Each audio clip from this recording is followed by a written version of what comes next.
Excellent. We're live. Hello, internet friends, strangers, acquaintances, however. Good to see you. You joined the 10 minutes of Heroes Die show where we bullshit with each other before we go live, just to kind of warm up, get loose, shake it off, whatever you want to call it. And in a few minutes, we're going to start the actual show. So hang out and yeah. All right, so I actually interrupted a conversation here, but I'm just gonna go. I'm just gonna go ahead and move to another thing. And this is a question that I have for everybody else. Do y'all? So what I do when my dice aren't in use is I set them all to their highest number to try and preload, the best rolls. Do y'all like? I'm like trying to like teach my dice to roll well. Do y'all do that, or is it just I do me? that. Excellent. Really? Yeah, I do. I think I have too many dice in the tray to even remotely. All right, this is a super terrible messy tray, but I'm gonna show it here. There's a lot of dice in there. God. Amazing. So I don't think it would take you so long to get them all to a high number. If you're gonna do trays, you gotta get. Oh, that's Yeah, look at that backboard. Do you see that? Like that's what we're rolling against. Yeah. How crazy are your rolls that you need a backboard, man? Listen, they're violent. Okay. Oh my gosh. I have a That's so gift funny. card as my backboard. Bulldog clipped to the back. Yeah. How do y'all handle having such small ones, though? I need space to have all the dice. I don't Oh, have my that dice much. don't live in my dice tower. Mm. They live next to it. I think that means I play way too much D&D because they're just always out ready. Mine are always out too. I'm just messy, I guess. I keep Yeah. my fast food tray, like the old, these plastic containers. I keep that for my dice. So when I have to take them places, I'm starting to play an in-person game for the first time in a long time. And Nice. I've been bringing this when I go with all my dice. It's great. Nice. You cannot. In-person D&D sounds like so much fun. I started playing D&D over COVID, and I've never done an in-person game. Well, we will correct that as a group at some point. Yeah, We have But I do to. love in-person games. Yeah. I also volunteer with a local meetup group here if you're in the Fairfax, Virginia area, check out I think it's the Natural Ones. They have a meetup group, and I'm actually DMing a one shot for them at the local game store next Friday. Is that like dice rolls, personality? Like, there's a lot of good. what does natural ones Natural imply? ones. Up to interpretation. Yeah, I'll leave that to other folks. I don't know. But, it's a fun group. I'm DMing a 10th level one shot next weekend. Ooh. Or next That is Friday. super exciting. Yeah. A 10th that? level. Does anyone have, speaking of high level D&D, so I just stepped into the world of DMing a couple months ago, and we play every other Thursday night, but I was talking to one of the players, and I have this group of people. They're known as hybrids, and they were essentially like crafted by this very nefarious empire to be assassins, and they were like raised in a very brutal environment growing up. And 50 years ago, an assassination sparked what's known as like the Expanse War, when the Empire tried to take over another continent and everything. And so I was like, why don't we do a prequel one shot where you're all high level assassins that are all like hybrids from this, from this empire? And they're like, that sounds amazing. And I was like, what enemies do I throw at a level 18 party? Because I have no experience with this. So if anyone's got like really great enemies for a very high level group of people, please drop them in our Discord or in the chat or anything, because I need some guidance. Classic Beholder. Ooh, that's a good one. What All about right, like a deep spawn? write it down.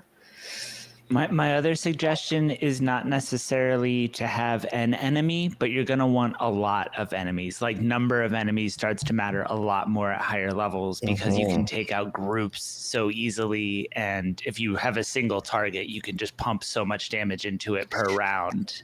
So having lots of mid-level, not even small minion-like enemies, but lots of mid-level enemies is a good idea. Like a group of level 5 That's or really good CR5 advice. stuff. That's really good advice. Spread it out so that, I mean, every little bit of damage that comes out, I mean, it adds up. So that's really good advice. Or even an enemy that changes the scenery too, like, you know, spiders that like make everything hard to walk on.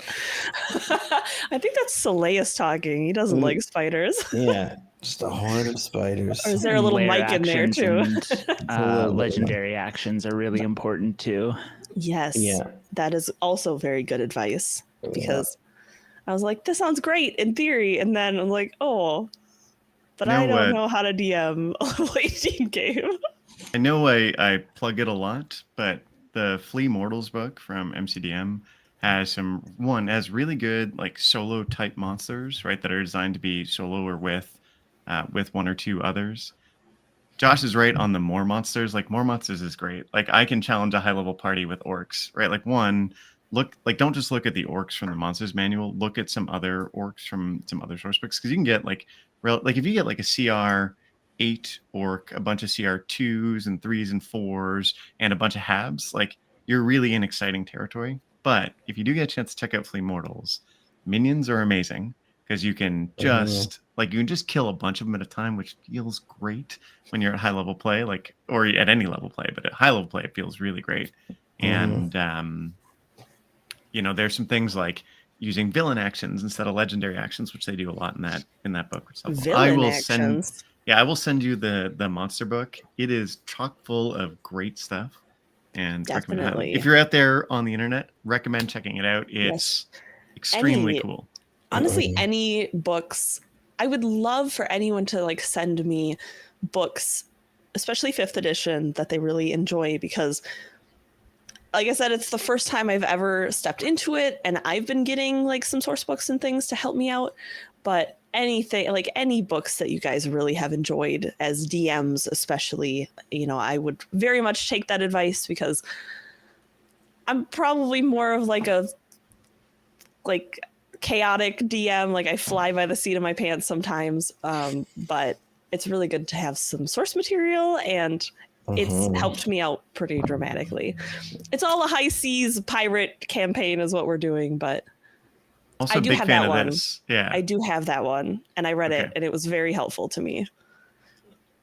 You see the book that's next to Jason now, I think it's 2nd edition advanced on the bottom shelf. Yeah, that's what I grew up with. So I grew up with this, the spells, reading the spells in the back. I'm just like, oh my God.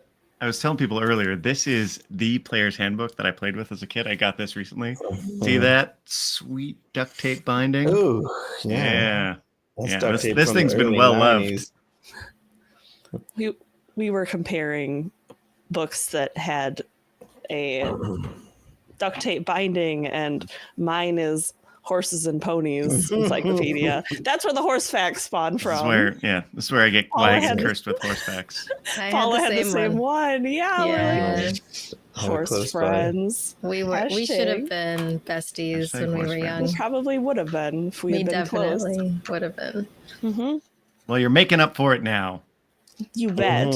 Gosh darn it. Definitely. Also, I got a little surprise for everybody, but Jason's got to mail them out. Yeah, it's true.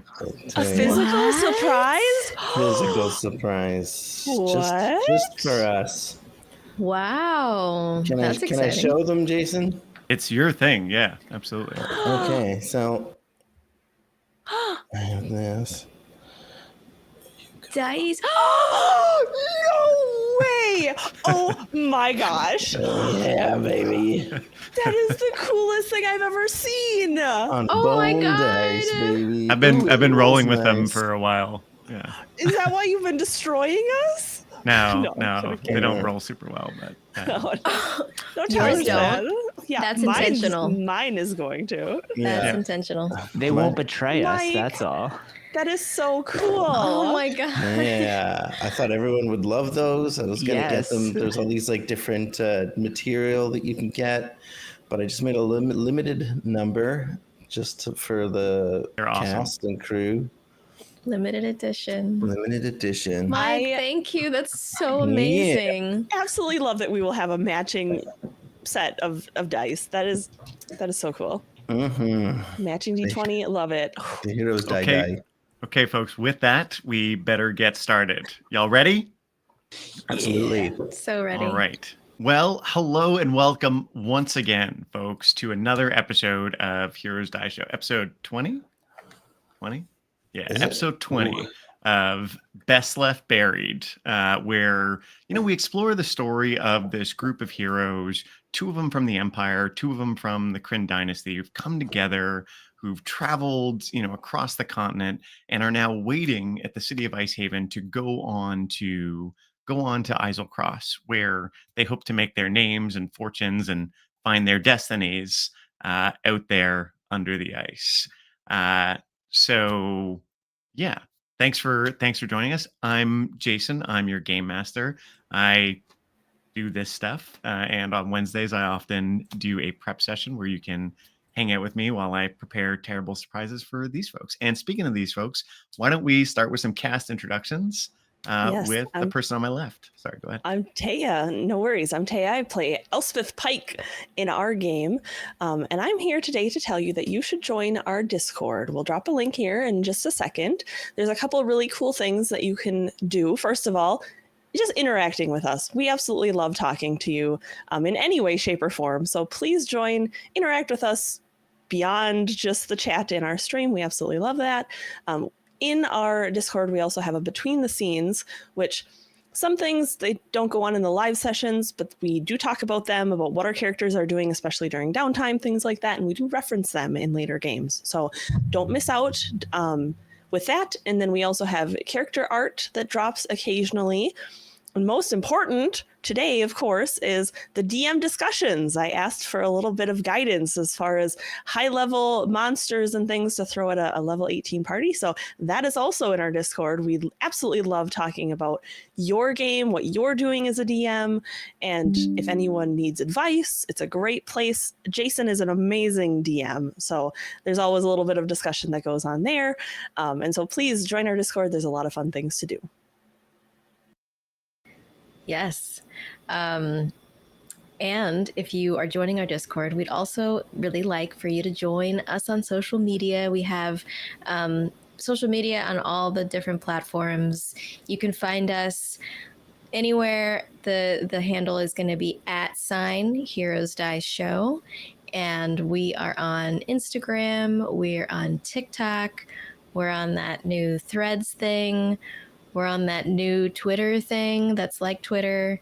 We are also on Twitter. And yeah, we've got fun little clips from the show on TikTok. And Twitter is run by Josh, and it's really great. It's got a lot of like our schedule stuff. So if you want to keep up with what we're doing, check out the Twitter. And yeah, we'd love to have you.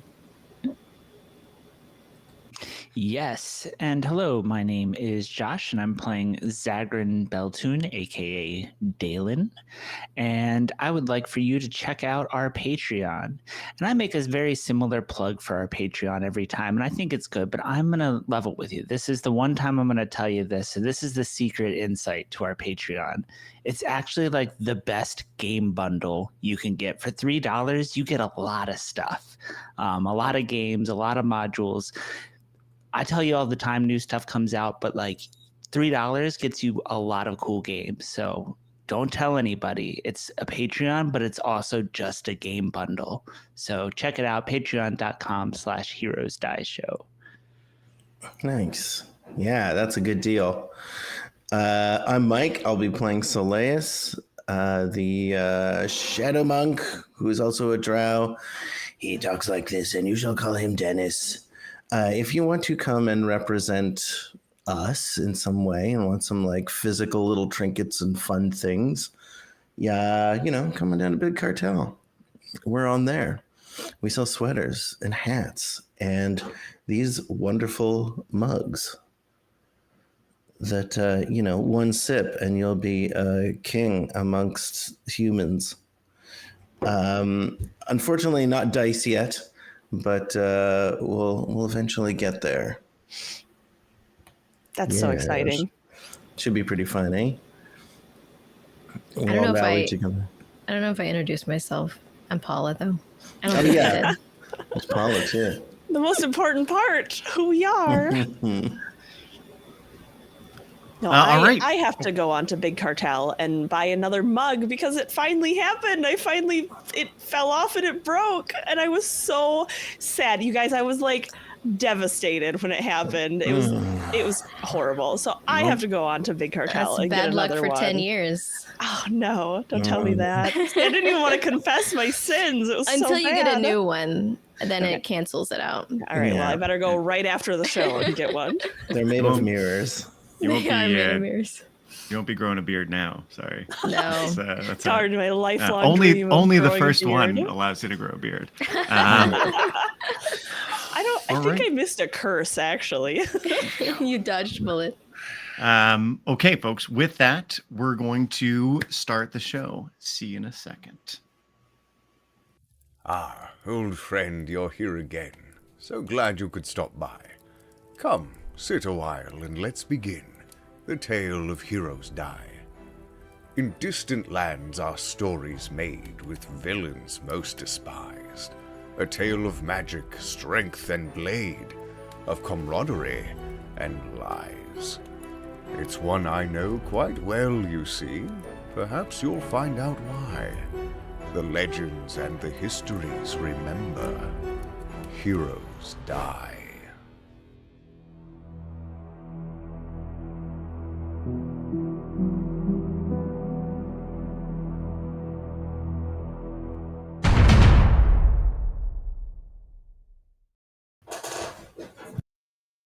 Okay, and we are back. Hey, folks, welcome back. Let me just give you a quick recap of what's happening. If I recall correctly, last episode, well, there's actually 2 last episodes, depending on where you're at. Last episode, our folks who had continued to be traipsing through the woods, kind of lost after this mission to, apparently rescue Declan. They went through the woods. Anyhow, got lost. Nighttime. Essie had an encounter with some spooky ladies in a freaky forest. There was a lot of different conflict. Turns out that Deep Dark Wood over by Icehaven is relatively dangerous. Or to say it another way, the night is in fact dark and full of terrors.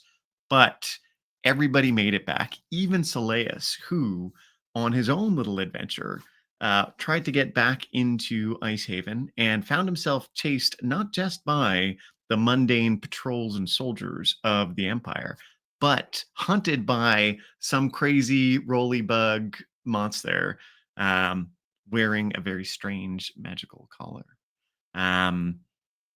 But they got through it. They've made it back. Soleus, we're actually going to start this episode with you, and you are moving back towards the Rusty Cup with Declan. Yeah. You're in town.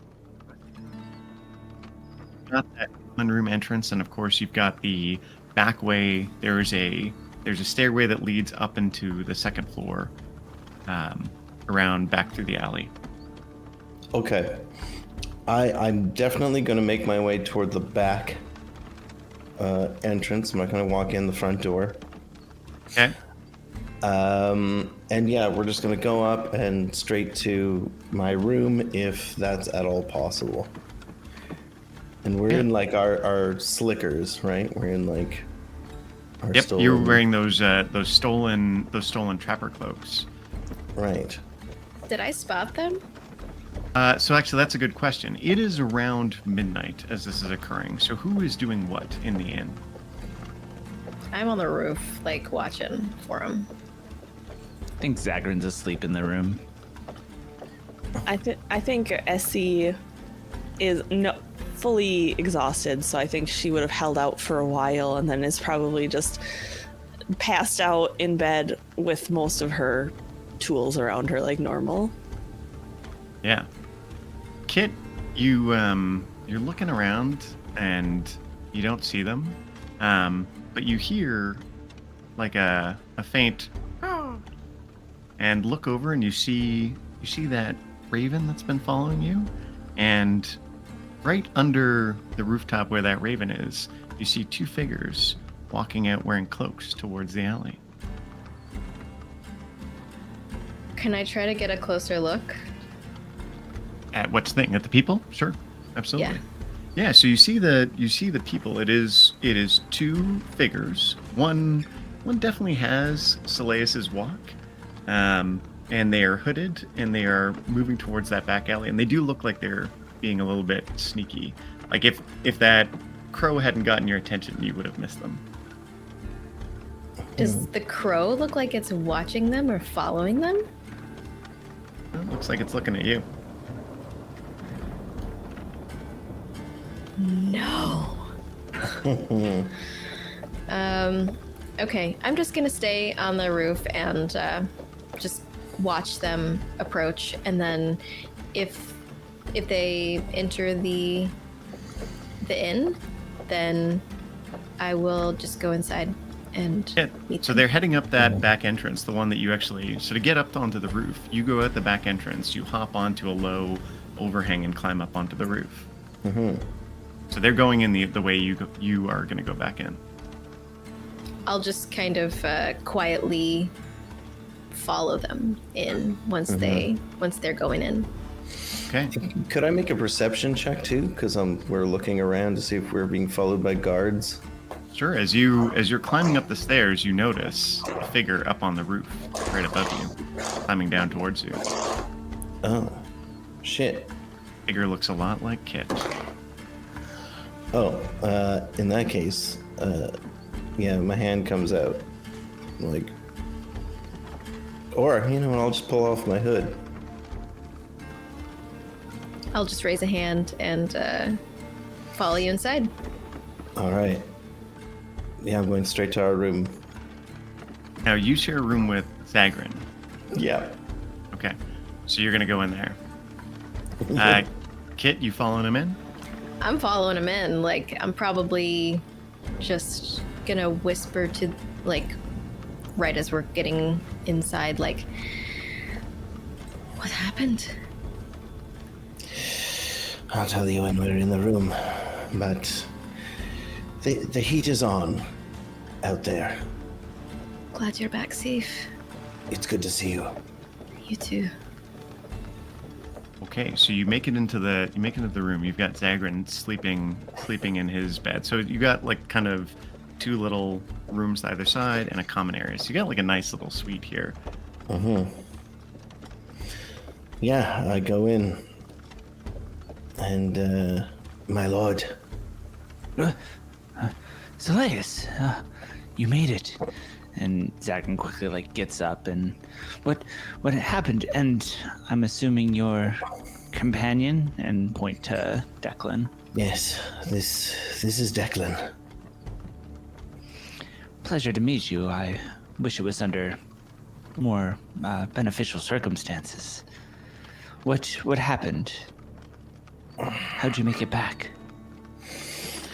Through guile, through subterfuge, we managed to discover some other things along the way. Things that I think you should be aware of. Also, I believe Declan here has to confess some things to you. Declan, Lord Zagrin of House Beltune. Declan looks at you somewhat sharply. He goes, what do you want me to tell him? You have to tell him what you told the Cerberus Assembly. The information. He looks at Zagrin you. just kind of narrows his eyes and looks expectantly, like what's going on here? So Declan looks at you. He looks at Kit. He looks at Zagrin. Then he looks back at you. He goes, "You're sure?" It's all right. We'll work it out. I look Drugs. around. Is Yantha around? No. Okay. No. Y'all give Calamity her own room. Okay, good. Yeah, I closed the door. Yeah, so he looks over at you, Zagrin goes, "Well, Lord Zagrin, I shared details with Cerberus in exchange for protection, in exchange for passage out of Wildmount. I shared details about Lens operations, the details I was aware of. I shared locations of safe houses that I was aware of. I shared the current ciphers that I knew, and I shared the names of agents that I was aware of."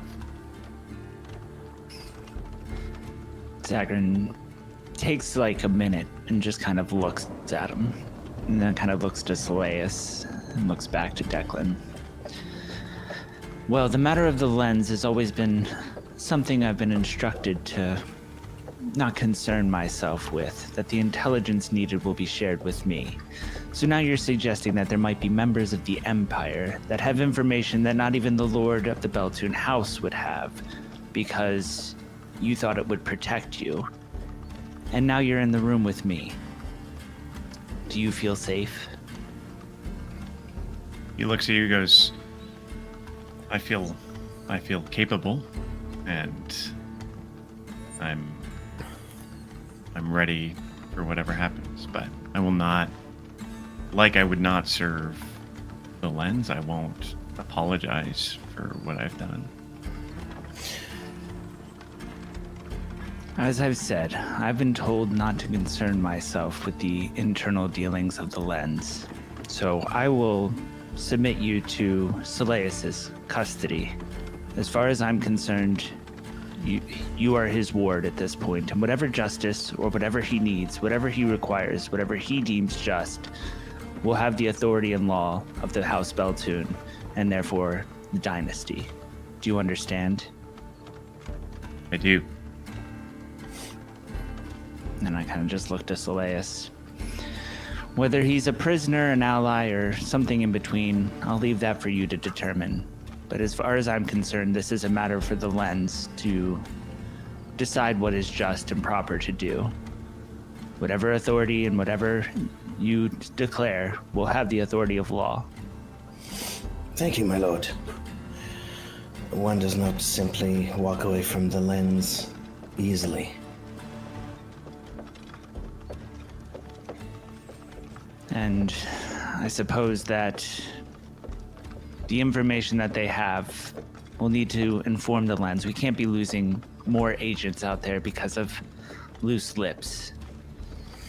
Although I don't concern myself with the matters of the war, those are still my people, and I still need to make sure that they are safe. And the dynasty's interest in intelligence is of the utmost concern. Absolutely. I propose drafting a letter that I may send to the lens. There would be a bit of fabrication of the truth in it, but I believe it may help. I can't imagine it's the first letter from one lens agent to another that contains falsehoods. Therefore, I leave that to your discretion. I am sending it to you now. I wrote it while I was in a tree. Zagrin glances it over, but you can tell that he's not necessarily reading it in depth, but trusts Soleus, so he kind of just skims it over, and then he's gonna go through his bag, take his signet ring, and he's gonna stamp it just to say that, hey, I've read this and endorsed this message, and then I'll hand it back to Soleus. Thank you, my lord. I think it goes without saying, we would need to lay low until we leave. Yes, in my trip back into the city, I was apprehended, and pulls out his paperwork that he needs to present and says, I have to report to some guard somewhere in the city once every 3 days. I'm a bug collector now, Slayus, a bug collector. He like, among other things, I assume. Precisely. Well, if you require some bugs, my will is your command. I do think that my suggestion, and again, it's your decision, Slayus, but I'm not sure I feel comfortable having so much heat on us in our room while I'm potentially under surveillance by the City Watch. Do we have a safe location for your ward? Indeed we do. It is, what was it? It was not a sewer, it was by the harbor or something, right? I have a there's an old sewer system under the city. I have a place I can hide there, and would be happy to do so. Yes, I believe that would be wise. We should... Leave a sign for me if you want to contact me. Leave a red rag tied on the rail outside this building, and I will come that same night.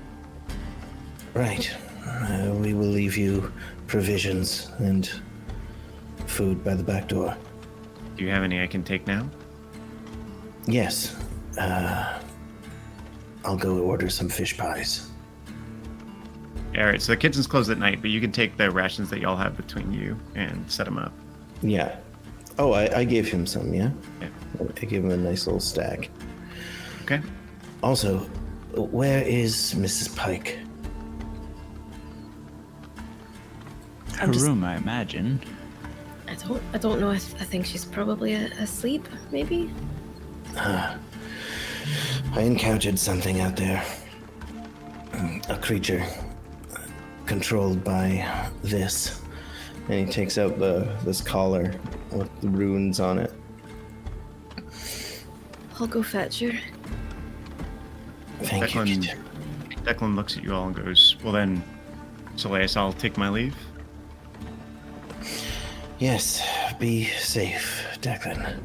Cover your face. Take a new name. We'll see what we can do. Very well. He goes to the window, and he opens the shutters, and he looks at you. He looks at you, he nods, and then he hops out. He's gonna get me killed one day. That boy.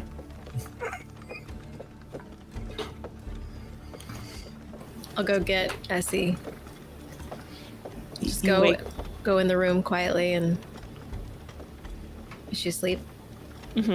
Oh, there's just copious. You've seen this pretty much every night. Like, her musket is still somewhere, and her bags of tools are just out, and she's just passed out in probably what looks like the most uncomfortable position of all times. I'll just shake my head and go over and just quietly just touch her on the shoulder. Cold iron, I think, is the way to... Oh. Essie, Yeah. you'd better come with me. Sly is back? Aye, he is.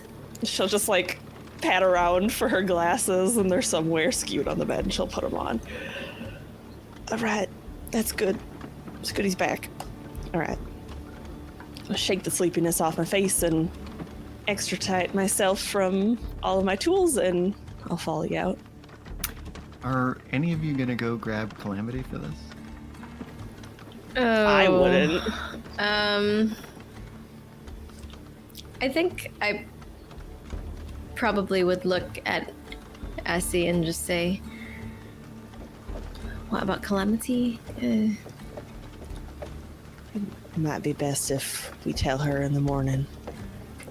Do you think she'd be upset? Nothing says that even you and I were involved. First thing, I mean, we could pretend the first thing we know about Slayus returning is in the morning. I'd rather not lie. It's up to you. I don't feel comfortable having her around with these serious conversations.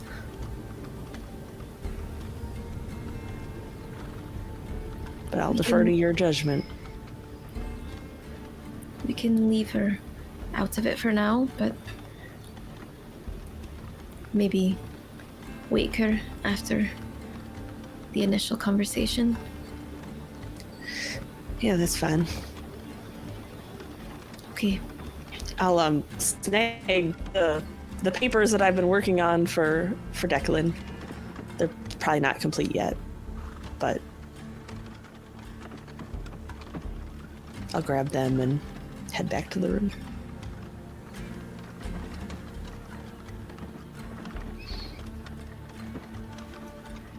So we'll just walk in, or probably not knock, just peek in and walk in quietly.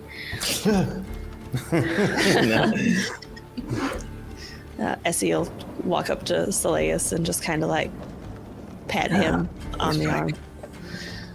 Good to see you alive. Yes. Where's your second half? He around here? He left.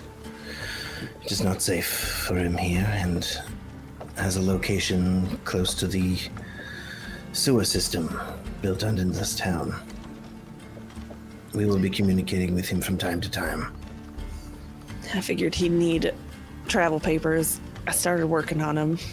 Had his Desmond Destry sound for a name. That would be perfect. I kind of sensed a theme. Dalen, Dennison. Yeah, I Yeah, figured maybe you could be a traveling group of brothers. that is wise. Oh, we do look similar, I believe. Good to have you back. It's good to be back. Although, there is something I believe you should see. And I take up the collar. Her eyes will, like, sharpen. Like, she kind of looked, like, sleepy and, like, yeah, we're just going through the motions. And now her eyes just, like, sharpen and she'll reach out and grab it. Yeah, a Roll me creature. an investigation check, please, Essie, as you examine this. Sorry. Yeah. Elspeth Pike, guarantee of excellence. I have a plus a lot to this. Natural 20. Plus a 4 on the... Oh, this is going to be massive. So 24...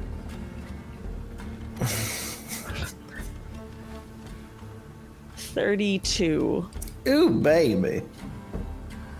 Okay. Well, that makes my decision a fair bit easier. Okay, so this is clearly the same style of device that you saw from the Wyvern, right? Like clearly the same style of device, but this is a couple generations ahead, right? Like, this is a much better control. So it's damaged. It's badly damaged and won't be able to be made to work without serious effort, right? Slayus, Just so marks whoever in it. busted it, busted the hell out of it. 1, right? 2, this is clearly the same style of things, but it looks like a lot of lessons have been learned since that Wyvern collar that you found, and this is a much more like perfected version of Sophisticated. the collar. Yeah, The this looks creature, like it would really work well. the creature smelled of formaldehyde, as if it was being kept alive or previously deceased, but it moved quickly. Have I ever heard of practices where you would keep a creature alive like that, or what formaldehyde would have been used for? Roll me an Arcana check, please. All right, Elspeth Pike, guarantee of excellence. My lucky dice is coming in so clutch for me right now. That is a 29 total. Formaldehyde in particular, no. But what you do know is that there are monsters that are natural. There are monsters of all sorts of different domains and styles, right? Like Dragons tend to have a smell. Demons tend to have a smell. Big beasts tend to have their own smells.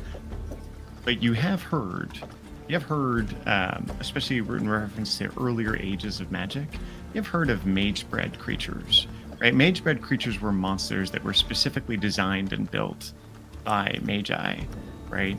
To be used as weapons, as tools, as all sorts of things. The thing that you knew about mage-bred, or the thing that you've read about mage-bred creatures, is that they weren't natural, right? Like, they weren't natural in that same way, and often didn't give off like the odors or have the needs that natural creatures have.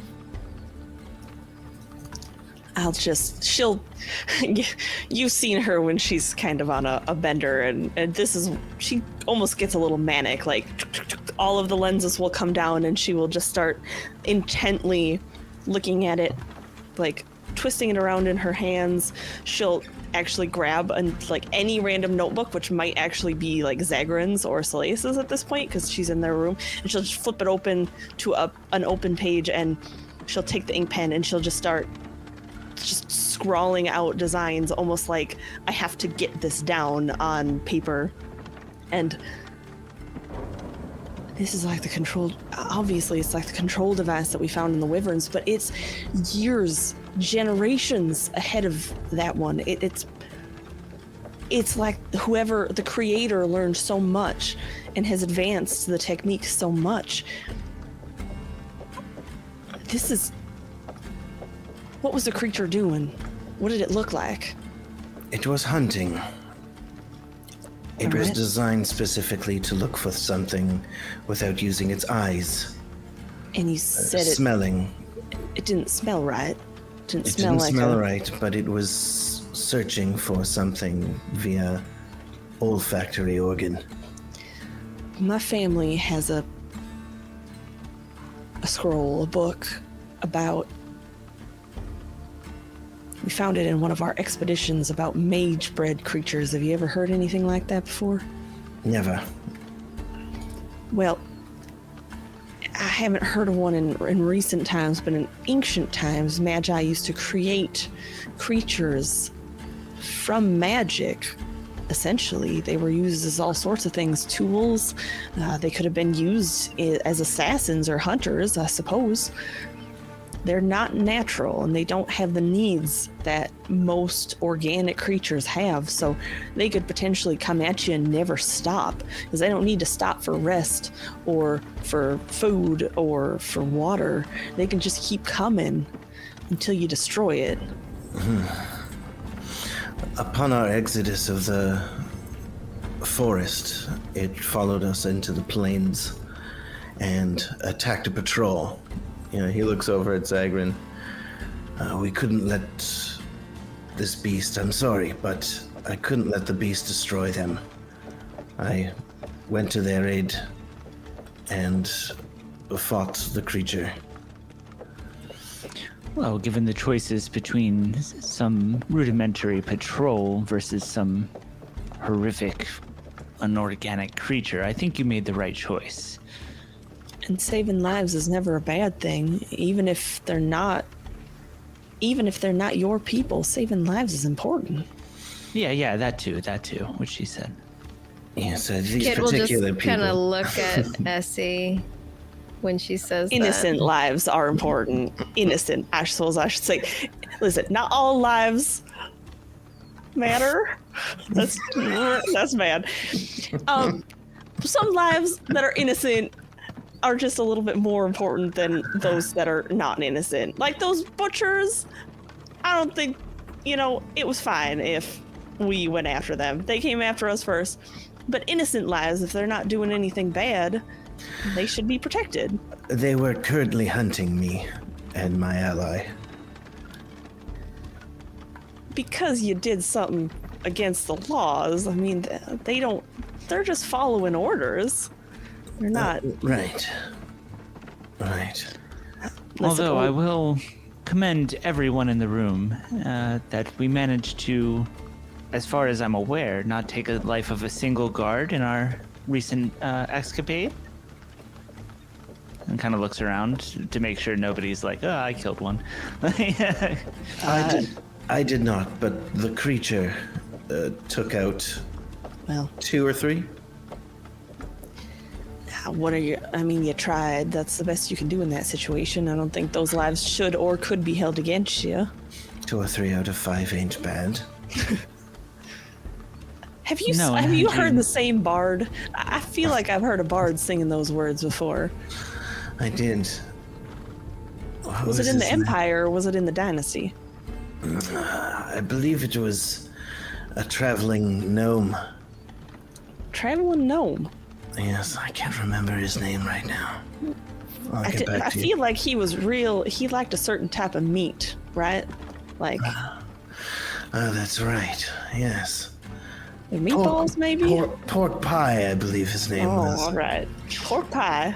Yeah, you're right. I don't know how I blanked that. That one was right there for the taking. Yes, He's real popular in the Dynasty too, huh? He must go all over. absolutely. Some things transcend culture and borders, and pork pie, I believe, is absolutely one of them. Yeah, I think you're right. Well, we all need a little joy in our lives, and if pork pie can bring that, then that's good. Anyway, back on the topic at hand. Zagran's right. We didn't kill anybody. So, best case scenario. Well, they're still on the lookout for Drow. They are on high alert. It would be very difficult for me to move now throughout the town. Should I go get Calamity and loop her into this conversation? Yes, I think we should come up with a cohesive plan at this point if we're going to be here for the next few weeks and have quite a few eyes upon us, both within the confines of the guards and who knows what else. On that note, when I was on the roof, I was waiting and watching for Soleus. I saw something. It's that crow again. It looked like it was looking at me. Maybe I'm being paranoid, but The crow with human teeth? I didn't see any teeth, but it's just, I don't know what it is or what it wants or why it's following me, but What was it something- doing? just looking.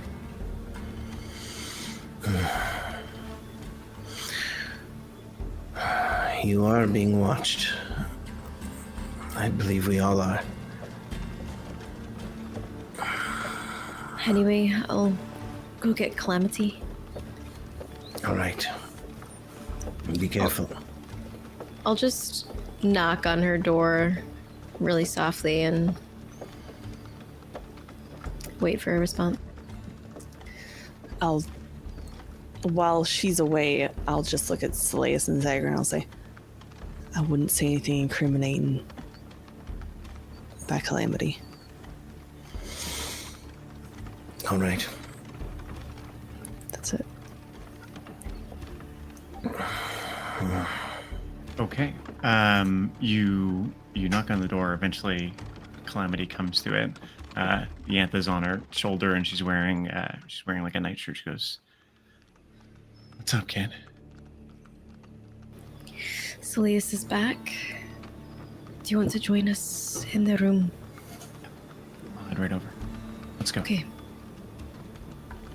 It's just wearing like a big nightshirt, right? Like just actually a normal person-sized shirt. Wearing that, you can see the tattoos all running up and down her forearms. You can see more of the dragon scales because it runs down a little bit lower. So you can see more of the dragon scales on her collarbone and up on her back, mixed with the tattoos. And there's As they definitely come in. a good bit of dragon scales on her legs as well, where you can see it. I'm sorry, Zagran. As they come in, Zagran's just like, well, another successful night about the town. We all made it back in one piece. Exactly. No one was killed, even though I thank you all for being there. I usually work alone. This is strange for me to have companions along on a mission. Yeah, Calamity smiles and goes, yeah, it's great. It's nice to punch back a little bit. Are you all right? You look somewhat injured. Yeah, I'll be okay. It was a rough night. We ran into some strange stuff out in the woods. Strange, your- like what? Monsters, terrible little monsters that tried to eat us. Knowles? Oh, we saw those, but no, we didn't have an encounter with them. Looks like they have a camp out in the swamps. Did you see them too? We saw them and snuck by. We snuck by. I'm gonna write that one off as like going from undercommon to common. Things just kind of. Yeah, just Wonky. a Yeah, little mistranslation. foul creatures. And of course, spiders and bugs. Did you see the little lights flying around and laughing? No, I would have remembered that. And the ghouls? No ghouls either on our end. They almost killed us. It sounds like you had quite the adventure getting out of the woods. I'd have been dead if it weren't for you, kid. I don't think I would have made it without you either. Working with allies does have its benefits, that's for sure. What happened to that person you took, Silius? Oh, don't worry about him. He'll be fine. He's in hiding. Okay. We will be Now- in contact with him from time to time. Now, do you know, is his hiding place, is it protected against magic? Because you know who Cerberus is, right? That's right, yes. Magic users. Magi, they sent a creature after us. Sent a creature after you? Oh, What does that mean? A creature. On our way out, a beast of some kind attacked us, and we had to fend for ourselves. They actually attacked a patrol, and I intervened to stop lives from being needlessly lost. But they were controlled. The beast was controlled by magic means. Same colors on the wyverns. That means that whoever was sending that wyvern way back at the Amber Crossroads is active here as well. Not only are we being watched, but potentially we're being followed. Well, join the club. I mean, it seems like we're getting followed by many different types of people. Yes. Who knows who's at the root of this?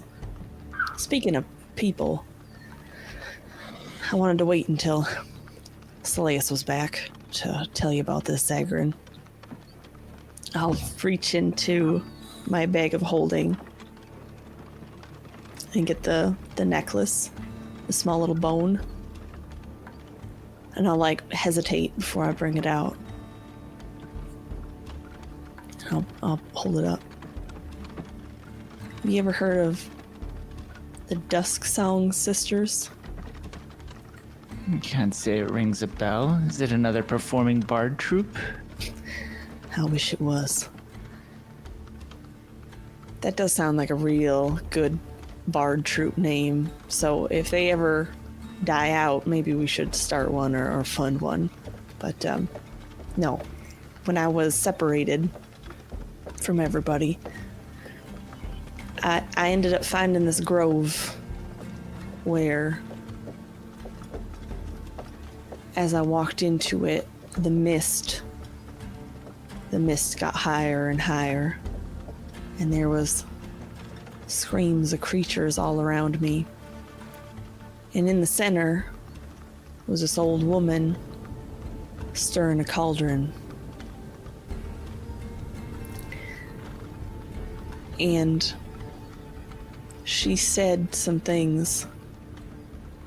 Beatrice was her name. She had a noose cut off, but around her neck, as if somebody tried to hang her or was successful in hanging her. I don't think she was she might have been undead. She might have been still alive. Could have been just an aesthetic, but it did the trick. It was a pretty terrifying experience. She told me, Zagrin, that I should bring you tomorrow night, and that they can help you fulfill your destiny. And essentially, she was implying that she could take you off my hands because, well, she seemed to know you or know of you, and she kept saying that she knows about your destiny, that she can help you fulfill your destiny, whatever that means. I know what it means. But it could be a trap. Well, of course. But, she knew my name. She knew my full name. And I know I'm decently well known around the Empire, but here in Icehaven, in a random grove, there's no way she read about my family's escapades in books and saw my picture in the newspaper and knew who I was. She has to be the one that was watching us. The cauldron? No, it's different. I checked out her hands. They were wrinkled from age, but they looked human. What about one of her sisters, though? It's possible. I did not see her sisters. They might have gotten the father's genetics and looked a little different. Seems like too much of a coincidence. If it is them that are watching us, then they would know your name. They knew my name, which is even more concerning, and they used the name Zagrin rather than Dalen before No. you told them. She knew you. I Most went by your concerning. alias, and Just a she trick. did not. She went along with it just to placate me, but she knew who you were. She gave me this little bone, and she'll hold it up as a way of getting back to her little grove. Because when I tried to leave, I got real tired, and then I woke up, and the grove wasn't anywhere around, and the mist wasn't anywhere around. And I don't know. At first, I thought maybe it was a dream that I had, a really vivid dream, but she sent me out of the grove.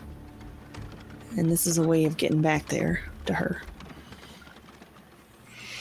Well, I admit I have my doubts that this old hag would be part of my destiny, but in any event, I do think that it's a loose end, and there's a lot of information going around right now that I would rather be more isolated to the individuals in this room exclusively, that I think I'm almost obligated to meet with this woman and see what it is that she wants. How can anyone know the will of the Luxon? That's see. fair. That's fair, Soleus. And Perhaps it's just paranoia at this point, but despite my doubts, you're right. It could be that this does play a part of the destiny that I'm intended to seek out. I see that no other option, however we slice it, rather than to meet with this woman and hear her out. I have to Harmony admit, pipes up and goes, "Can't imagine anything good living out in those woods."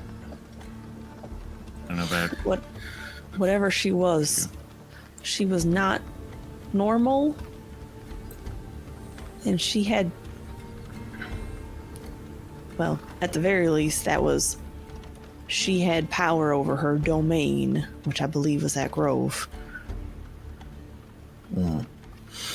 We need to go in with our eyes wide open, expecting anything if we go back in there. I must inform everyone that that area of the woods is under surveillance now.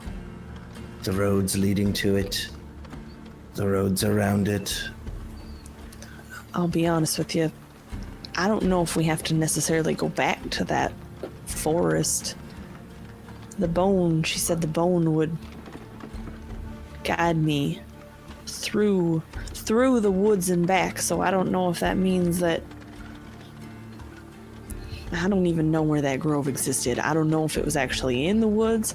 I don't know if she took me somewhere outside of Ice Haven and I was in a different plane or a different part of the world, or if she has if it's physically there and she's just got magical means of obscuring it.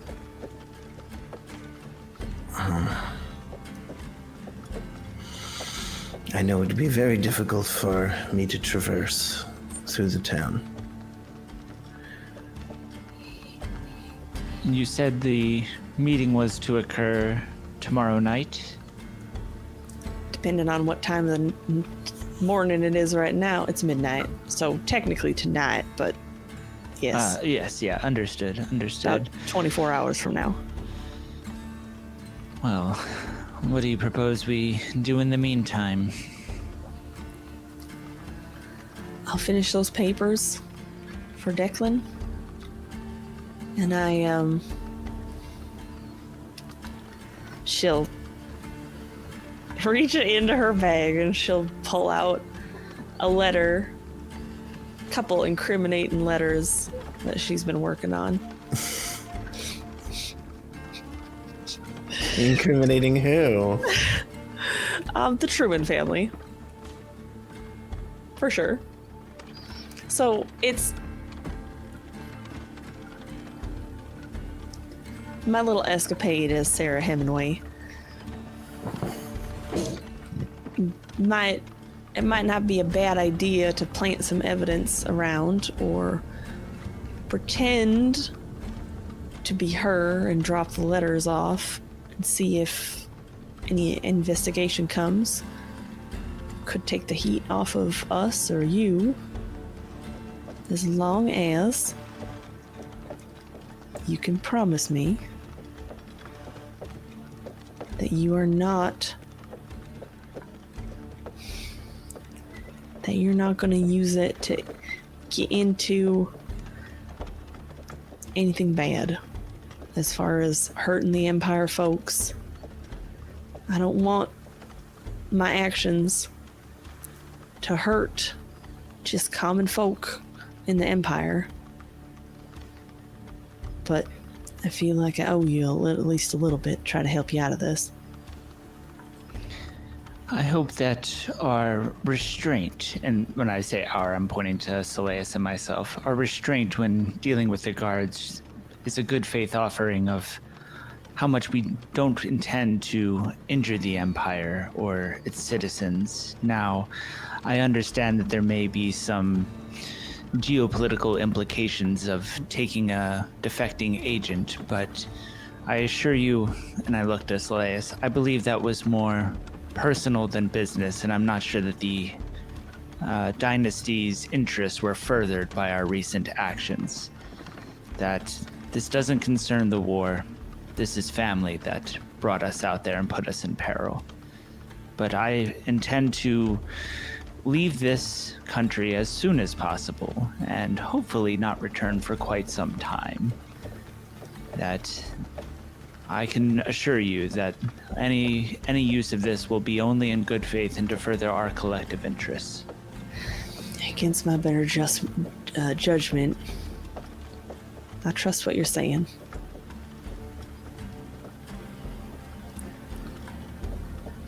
Besides, we might all be in a cauldron within a day. I don't think you could fit all of us. Maybe one. Definitely Calamity. It was pretty big. I think you could literally lay down in that thing. It's like a bathtub. Doesn't seem like a place I'd want to take a bath. No, me either. I asked her if she was gonna stuff me in there. She said no, but I didn't really believe her. Wouldn't. I mean, she seems quite powerful. If she really just wanted to kill us, wouldn't she have done that already? I feel like, and this might be overstepping, and it might be like I'm grasping at straws, but I got the sense that she might need you in some ways, Aaron. I'm a man of many talents. I can't imagine what service of mine she might require, but let's just hope that it's handled quickly and efficiently, and perhaps she has some information. In the event that her or one of her kin are the ones surveilling us, then perhaps we can put a stop to that too, or if not, perhaps she could offer answers about who is spying on us, or offer us means to obscure that. Perhaps hopeful and wishful thinking, but we won't know until after the meeting, I suppose. Perhaps she's just lonely. But she's got all of her sisters to... Now, I don't know how many sisters she's got, but the name implies at least one more. Not that kind of lonely. Oh, Soleus. Well, I mean, I guess she could do worse than Zagern. Just to get back to another thing real quick, we've crossed the Empire and the Cerberus Assembly, and my fear is that these wizards can use alternate paths to finding things. Even I can make people do things they wouldn't otherwise do, and there's much more powerful magic than that out there. Exactly. That brings me to us, Kit. Have you heard anything from our contacts? No, I haven't. Perhaps while Zagrin and Essie are out, we should make contact one more time to try and acquire these items. They said they would come to us, didn't they? Unfortunately, I don't think we can wait. Every day that goes by, more eyes seem to fall upon us, and we can't seem to stop them from doing so. It might be dangerous, though.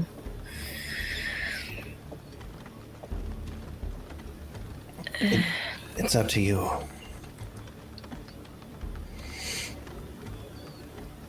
I'll think about it, but... Are we letting Essie and Zagrin go alone? Well, I believe if I go, it might bring unwanted attention.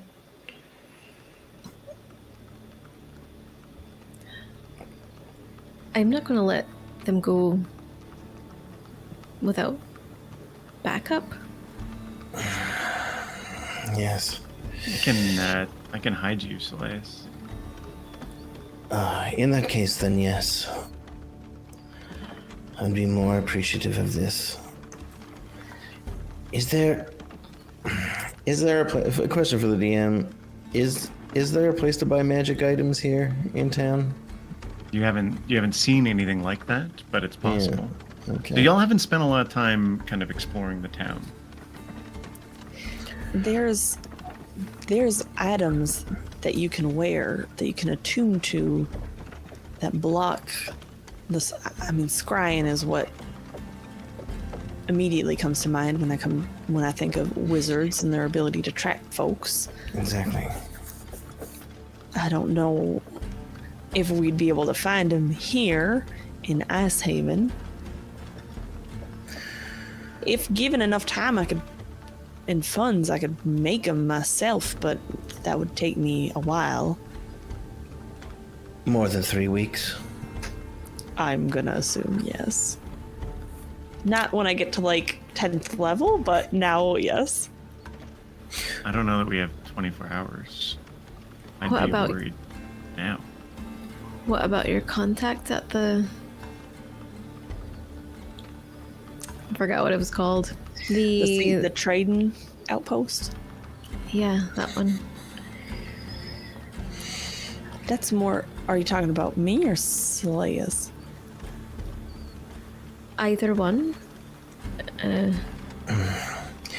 If I went there, I would have to be armed with a note. A note I would need to draft up. At Or a note I've Seawinds- drafted, I'm sorry. I mean, the buyer's agent, Marius Stonebridge, he's more like getting letters in and out. I don't know if he'd be able to necessarily procure items of that capability. I could ask, but it might look suspicious. Although he is, I think, loyal in some regard to at least my father. My father said I could trust that he'd get letters back and forth. But I still put my letters into ciphers because I wasn't sure. But my dad's an insightful guy, so if he thought that they could be trusted, I would think the same. Should we just leave town? For 3 weeks, or I mean, Unfortunately, I'm required to report every 3 days to the custody of the buffoons who captured me. I fear that if they see me leaving town and spending a lot of time outside of its walls, that they'll become concerned. I think that I can likely leave for short periods of time without drawing too much suspicion. In fact, it'll probably help my cover story, but I fear what'll happen if I'm not noticed being local, so to speak. If we left town, we would have to stay gone. did anyone drop anything? Do we all have all of our possessions? 'Cause I don't think that they'd have seen our faces to know if we're the ones, right? I mean, scrying is most successful when you know the target. I'd say we were basically unseen. I mean, they'd have a general, maybe outline of what our body shape, but they don't know us. Well, they do know Declan, so that's unfortunate, but he's not with us right now. Yeah. That face, Jason, what are you talking about? What did we drop? We didn't drop nothing. You were seen by the guards, weren't you? I was. I was seen by the guards that were fighting the giant bug. Well, you should have let the bug kill him, Slayas. Come on. My mask was seen. Taya says, not Essie. Calamity, you seem worried about being tracked magically. What do you suggest? I don't have a suggestion. I only have a point of concern, which is that these Cerberus Assembly folks are dangerous. if I could go back, I'd say don't leave anybody alive, but we can't. So The thieves seem to think that they can acquire these items for us. Items that would keep you from being tracked. Yes, but we have to be patient with them. I don't want to push our luck. They said that they'd be watching us. I don't know if they know what we did. I don't know how closely they're watching us, but they said they would be in touch.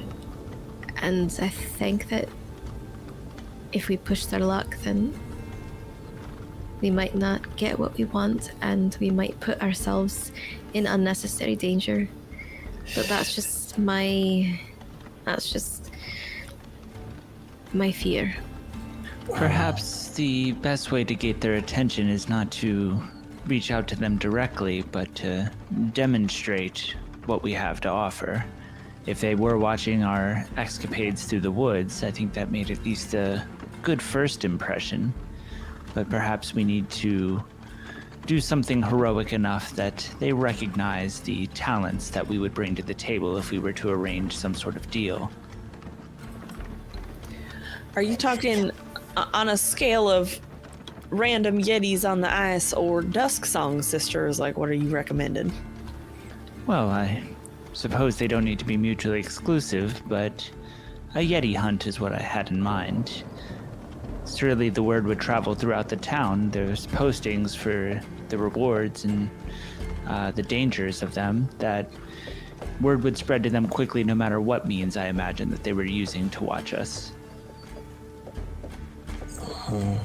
As long as you two are disguised on the way in and out of town, and we take less than 3 days,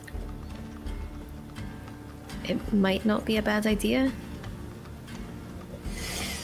It's a risk, but the rewards are great. It's a risk just staying here. So I'm all for the Yeti fight, or hunting Yetis, certainly. The Dusk Song Sisters is on a timeline. Right. I do believe that that is of the utmost importance for myself personally at this point. If they do have anything to do with my destiny, I absolutely must seek them out. If it's a trap, then we'll deal with that when we come to it. But I do believe that, at least speaking personally, the priority for myself would be the Duskwall Sisters over the hope of attracting the guild's attention through a Yeti hunt. if we could do that from anywhere, though, right? I don't know. It might physically be in the woods. It might physically not. It might not be physically in the woods. I don't really know. I don't really know. She just said that the bone would guide us through the forest. We could get out of the city and do both, potentially. We have to get out of the city anyway. But if we're going to be here for 3 weeks and Zagran has to do regular check-ins, for the most part, I think that we need to keep our movements above ground as far as entering and exiting the town. Like, if we're doing tomorrow night, I think it should be sneaking in and out. But if we're going to go Yeti hunting, I think that needs to be official. I don't think we should draw more attention to ourselves sneaking around. Do you? I do believe that my bug hunting character is unlikely to be a ferocious Yeti hunter. Well, you could pretend that you're out catching bugs and then rendezvous with us on Precisely. That I think that at least for my appearances, I'll probably exit separately from the rest of the group. I don't know. I want to draw association between ourselves and more unnecessary, more attention than necessary is what I'm trying to avoid. That's smart. If anyone was checking in, though,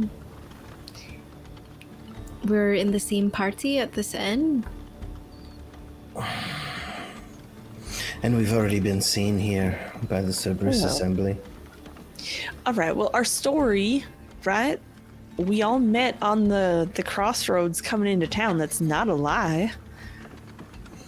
I mean, you might be contracting our services to protect you on your bug expeditions, your bug expeditions.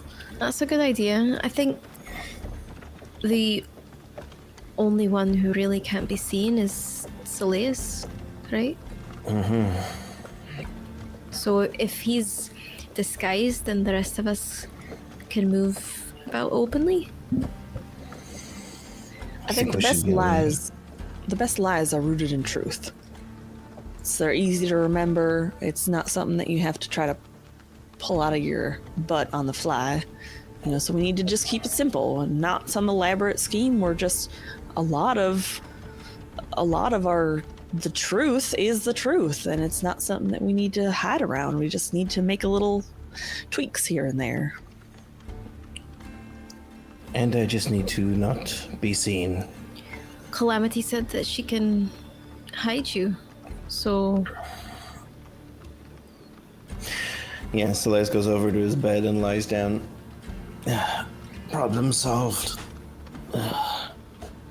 He like gets comfy. all right, so we plan to leave tomorrow, head out.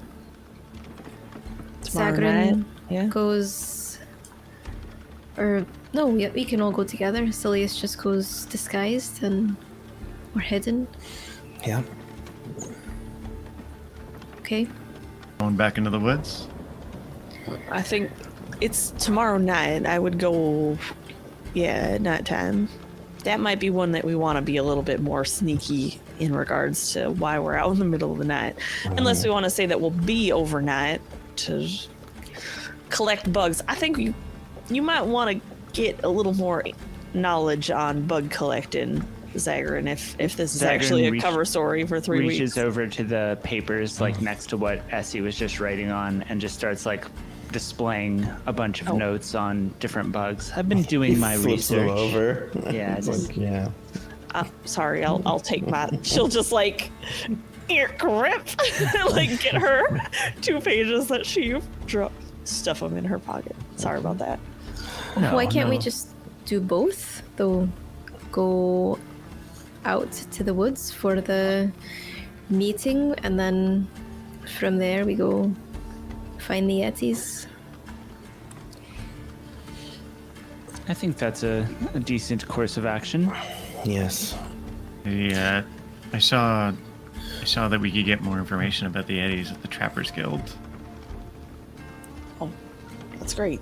I suppose in the morning we could hunt down some information, get everything together ready that we need, any rations, supplies, and then head out. Yeah. Get maybe mid-afternoon sometime. I'm happy to go grab more details if you'll need. I could just look around town too. I don't think anybody's looking for me. Be happy to ask around, see what the pulse is. That's good. Just lay low and gather information. Don't light anything on fire. Got it. Keep a low profile if you can. Only burn the right things. Don't burn anything if you can help it. We need to stay here for 3 weeks, folks. We need to be on our best behavior from here on out. Not to be the Debbie Downer on your fun of burning things, but we gotta make sure that we're not wanted any more than we already are. Who's Debbie Downer? Well, Debbie Downer is a woman that is in the neighborhood in Zadash, and well, the Downers in general are kind of like low energy folks. They never really seem to have really good emotions. But Debbie in particular, we kind of grew up together. We went to the same school, and any time that any one of us had a good time in life, she would literally just find a way to bring the whole situation down. So we just called, she's Debbie Downer is her name, but she was always somebody that we tried to avoid just having around. She really turned down the mood most of the time. I knew a similar woman. Her name was Barbara Buzzkill, and she was. The Buzzkills, Just- yes. Yes. It seems that some folks seem to transcend culture. You know, the Downers, I don't think that they're 100% Empire folk. I think they might have ties. Maybe they're related in some way, like branch family, maybe came over to the Empire a couple hundred years ago. Yes, I imagine that the Buzzkills and the Downers probably share a common ancestor at some point in the family tree. Yeah, that makes sense. Tibby Drowner. Okay, so with that, are y'all gonna close up for the night and go to sleep? Yeah. Yeah. Yeah. On that note, So, folks head back to their room and take their rest. That night, Essie, your dreams are awful. Like you were seeing again and again, like scenes where your family's there having dinner, Imperial guards bust in, put people in chains and drag them off. Like you're seeing more and more visions of the terrible fate that awaits your family all evening, and then you hear a voice over it. Bring him. And you wake in the morning, slept terribly, but were able to sleep. she'll just, like, when she wakes up, she'll just, like, do that thing where she'll lean almost like over herself and put her head in her hands. I'm bringing him. You just gotta be patient. Kit looks over. She's folding her second set of tweeds, and are you all right? What was that? She'll just, like, reach a hand up and kind of, like, massage the back of her neck.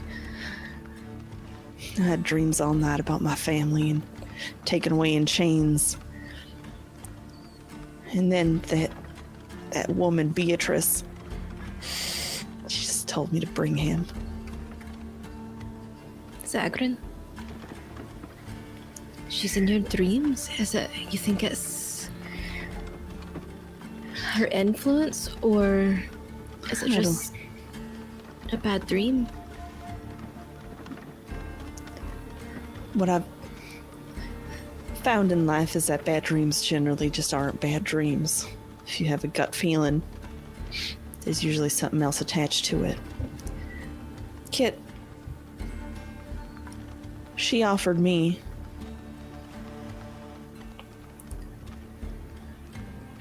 help with my family if I abandoned Zagrin to her.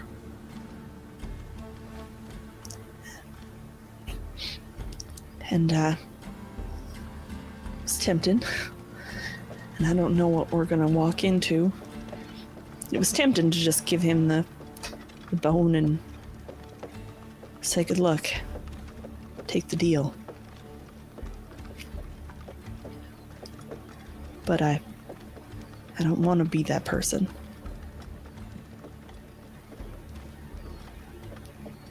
I'm not that person. So I'll go with him. Hope for the best. Plan for the worst.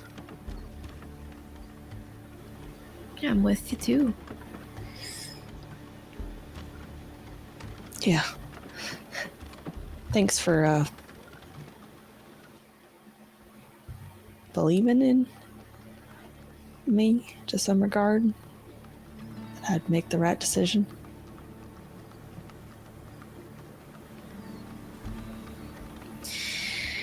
Essie, you have a good heart. You're a very caring person. I know that whatever you do is done because you care. So That conversation we had about always making a choice. I didn't mean to imply that this group wouldn't be a priority or a choice. And I know it probably came across that way.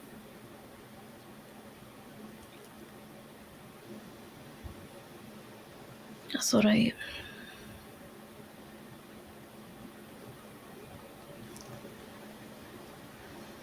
I know you care about your family. And I want to help you make sure they're okay. I care about my parents a lot, but they're capable, and I know that they can take care of themselves. It's Ellerin and Colton that I'm most concerned about. They're just kids. They don't know how to protect themselves in this world.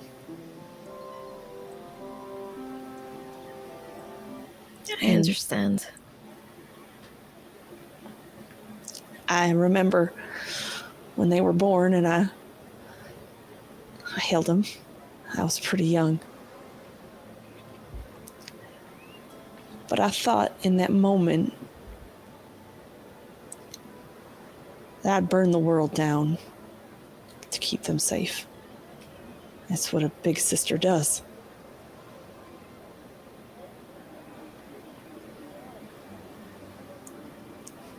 I think I'd never been a big sister before then.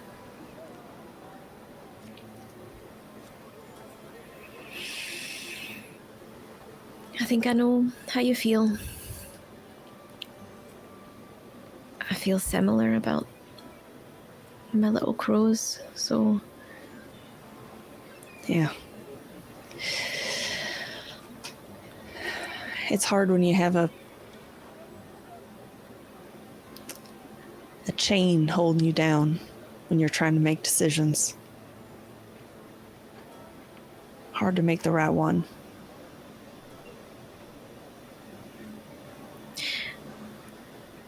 whatever decision you make, I'll do my best to back you. She'll just like rub her neck again. You ever feel like maybe there's a moment in your life that changes you? Or like you're standing at a crossroads and you don't really know what path to take? The last few months have felt that way. Yeah, you're right. They have been a lot of hard choices, and I think that they're just going to get harder. I keep thinking about Chalea and those visions, that dream book. What if part of me wonders if it's nonsense? I hope it's nonsense. And then the other part of me wonders, what in the hell am I gonna do if demons invade Zadash? I'll have to go back. Yeah, your crows, my family, we'd have to protect them, but how are we gonna do that when we're hundreds of miles away? I don't know, but I'll find a way.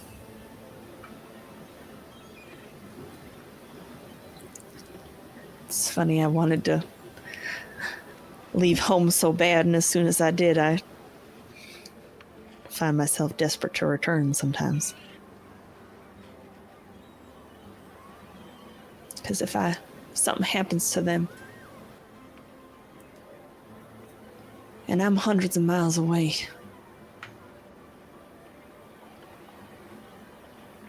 How do you keep going?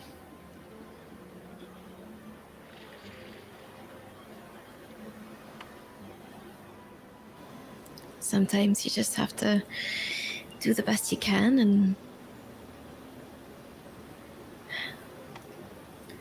hope that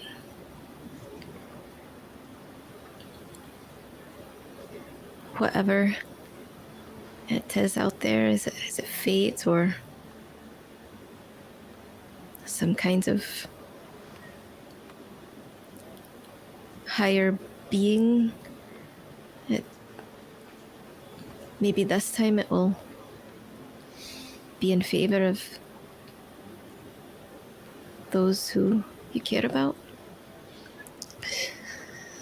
I've never been the praying sort, Me neither.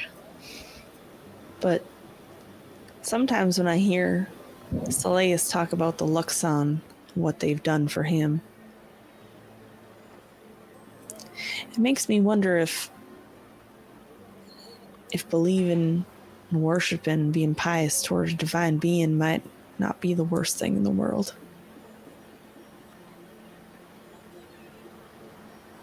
Because when your own abilities fail you, what else is there other than the divine?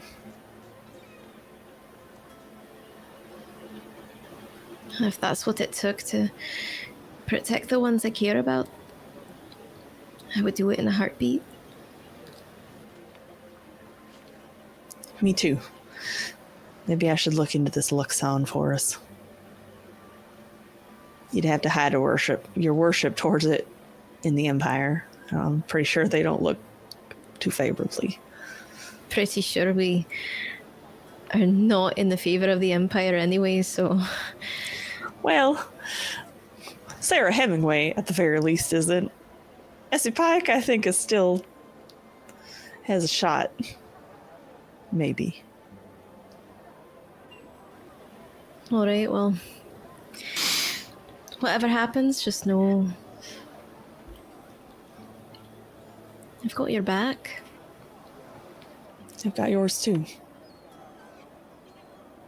I'll just give her a little, like, not a hug, but just like a little arm Yeah. pat. Absolutely. All right. I gotta get all my stuff gathered. Now look at the messy bed with all the tools. Might take me a while. Right, I'll so just start picking them up. for those of you that are going down to the tavern to have breakfast, you know, Calamity's out early to head over to the Trapper's Den. The inn is abuzz with talk about all the soldiers and the things that are going on in town. So the word that y'all can hear around the tavern is that something has the soldiers all riled up. Right? People are talking. People are a little bit angry at, you know, the checkpoints coming in and out of town. People aren't used to this much Imperial interference. There's a little bit of that, and then you hear a couple other things about people have started having their homes searched and places searched. Yeah. Who's hanging out in the common room and who's doing what today? Take it, Slayus, you're mostly staying in your room. Stay in the room, drafting up a note. The letter, I sent it to you on Discord. Yeah, you're going to send that through your brazier? Yes. First of all, I'm gonna tell the whole group. I'm gonna say before we all head out and go our different ways, I'm gonna say, if you have anything incriminating, it might be best to put it in my magical bag.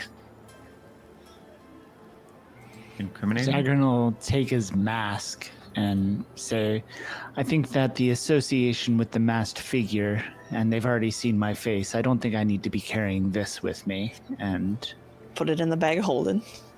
Anything else that might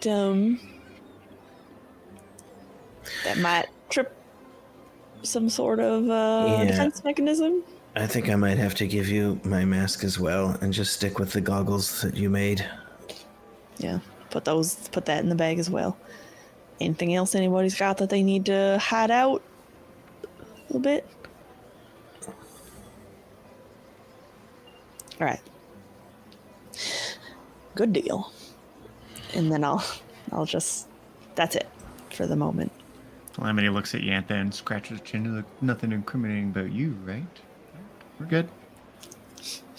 I don't like that tone, Jason, because So Yantha's the one that sus. I know. I'm the most suspicious about Yantha.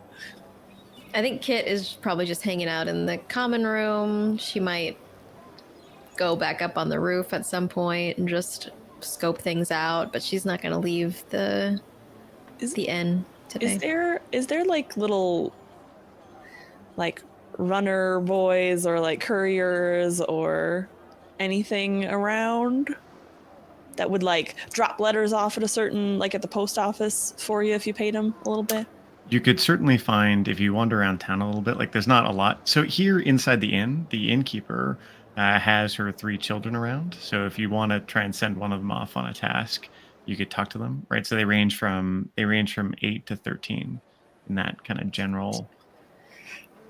So General I'm area. actually I'm going to I'm going to disguise self at some point again into my Sarah Hemingway persona. And I'm just real quick, I'm gonna grab one of the kids. I'm gonna say, excuse me, I was just wondering, I'm staying at your mother's lovely inn. Is there any way that you could deliver a message or take a message that I've written to the proper place to get it sent off if I paid you a little bit of coin? Would that be possible? Sure, I'd love that. Of course, wonderful. Thank you so You're talking to much. the youngest, the little girl. Yes. I'll give her the letters, the incriminating letters. And I'll give her 3 gold pieces. She looks at it. She goes, "And where do you want them taken?" I'm assuming before this, I would have figured out where is like the hub of sending letters. So there's a post station. There's a post That's- station in most towns. You Yep. could also have them take them to the guard commander. I don't know where you want them sent or what you want No, them. I just to the want post. just to the post. They don't they're actually sent to the Truman estate because I definitely know that, but it's a little wrong.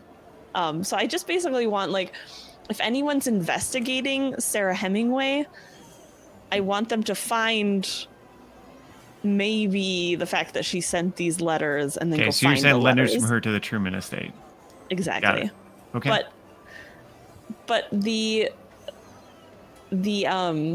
address is a little wrong. Got So it. they won't actually get there. But They'll make it to the neighbor's place. yeah, maybe. Got it. Okay, great. So yeah, she runs off fast as can be to do your task. And then I find somewhere sneaky and I change back into Essie. Are you going around town today, Essie? I might. Yeah. If you Is there find a something you magic need? shop, yeah. If you find any way to get, any sort of magical item. Okay. I mean, you know that we're looking for like things of like anti-scrying and or like disguise self Yeah. effect. Yeah. I'll Essie Pike is fine to walk around town, so yeah, I'll do Looking that. for that right now might be highly suspicious, though. Well, it's Yeah, it's not more for like Essie. Essie doesn't need to go in and say, "Do you have any amulets of?" I mean, she can look. She knows what she's looking for, so she can window shop and maybe see what she's looking for. Yeah, Fair and I think Soleus would hand you this like bag of coin. Just be like, Could you hold this for me? If you see anything, you can use this to purchase. How much, based on the weight of it, looking in, how much is in there? There's a lot, and it's all platinum. Okay, how much platinum are we talking about here? We're talking 298 Platinum? Yeah. I might just find things that Soleus might need, but that Essie actually needs. I'm just saying. I mean, you've shown me a kindness by building these I should have lovely charged you goggles. for that. Now that I'm thinking about it. Well, if you could find anything that could help me stay hidden, Yeah, be much appreciated.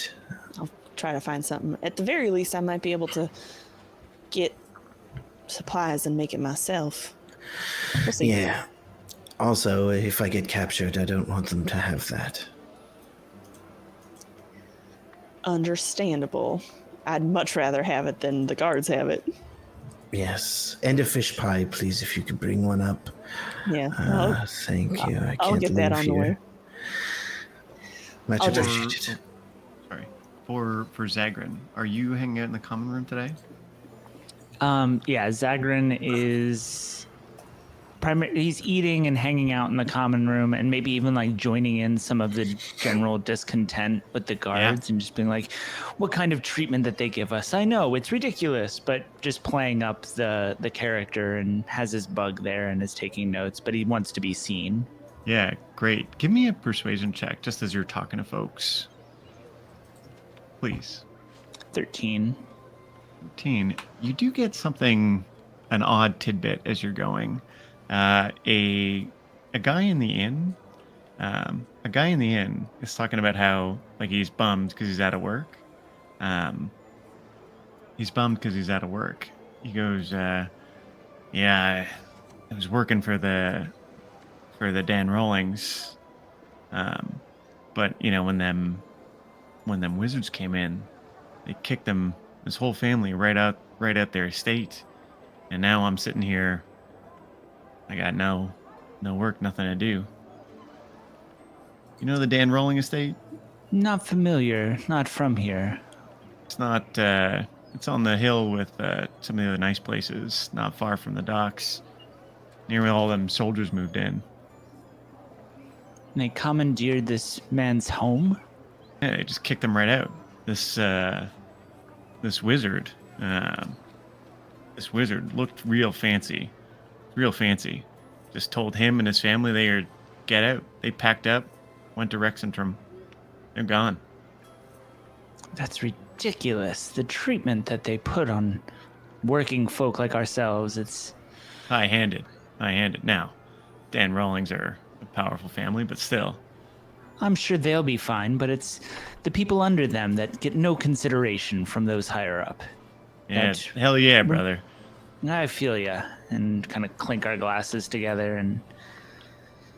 Well, let's hope that this mess passes on and everyone can go back to their normal day-to-day as soon as possible. Even if Dan Rollins and his family do not return, I'm sure we'll find work, but it'll be much easier once all of this extra bureaucracy goes away. Yeah. Hell, and the soldiers around town, fucking checkpoints are the worst. Everything takes 8 times longer than it needs to at this point, and what was wrong with what we were doing before? I don't even know what the meaning of all of this is. Yeah, hell yeah. This conversation's going on. Kate, you're on the roof. You remember from the thieves' den? With Nikolai, there was this kind of gruesome looking dwarf. He didn't smell particularly good. He had a real nasty scar over his right eye. Just seemed off-putting. Is that the guy at the door? It was, yes, the guy at the door. Yeah. You see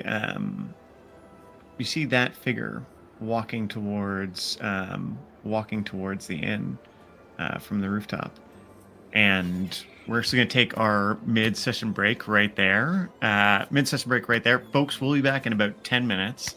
We're going to go stretch our legs and do whatever, and we'll see you back here in 10 minutes, okay? Catch you later.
All right, folks, and we're back. Thank you so much for your patience. If you don't remember, you're watching Best Left Buried by the folks over at Heroes Die Show.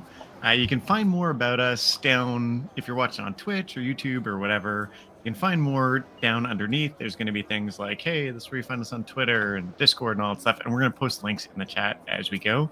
So you'll have that there also. I want to take a second, say thanks, right? Should have done it at the beginning, and I didn't. And hopefully y'all can forgive me. But I want to say thank you to a bunch of folks. Thank you to all of you who are watching. It's a really fun show to make, and it really makes an impact when y'all watch with us, or at least I really like it. I'm pretty sure everybody else does also. So thank you for being here and for supporting us in this. I want to say thank you to our awesome cast. All of you are actually what makes the show and the story, and it's really awesome to be able to play this and share this experience with you folks, and it's really fun to be able to broadcast it. I want to say thanks to the folks over at Tabletop Audio who give us the awesome audio tracks that we get to use kind of constantly in the background when I don't forget.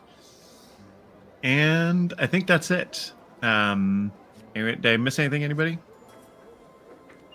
All right, good. So let's talk a little bit about what's happened before the break. It's been a lot of discussion, a lot of personal interactions, right? Like, these folks have a lot of stuff on their mind. Or like, while they were out in the woods, like, you know, one, they've got to figure out what are they doing with Declan, right? Who is like a super wanted fugitive. And they need to understand how wanted are they, right? Because they don't really know. They've committed some light treason and are, you know, trying to deal with the implications of that. You know, and there's some stuff going on in Icehaven that they're curious about, right? And they want to get involved with, but there's some like constraints that they have, right? Zagrin now is stuck pretending to be this bug collector person and checking in with the guard every 3 days.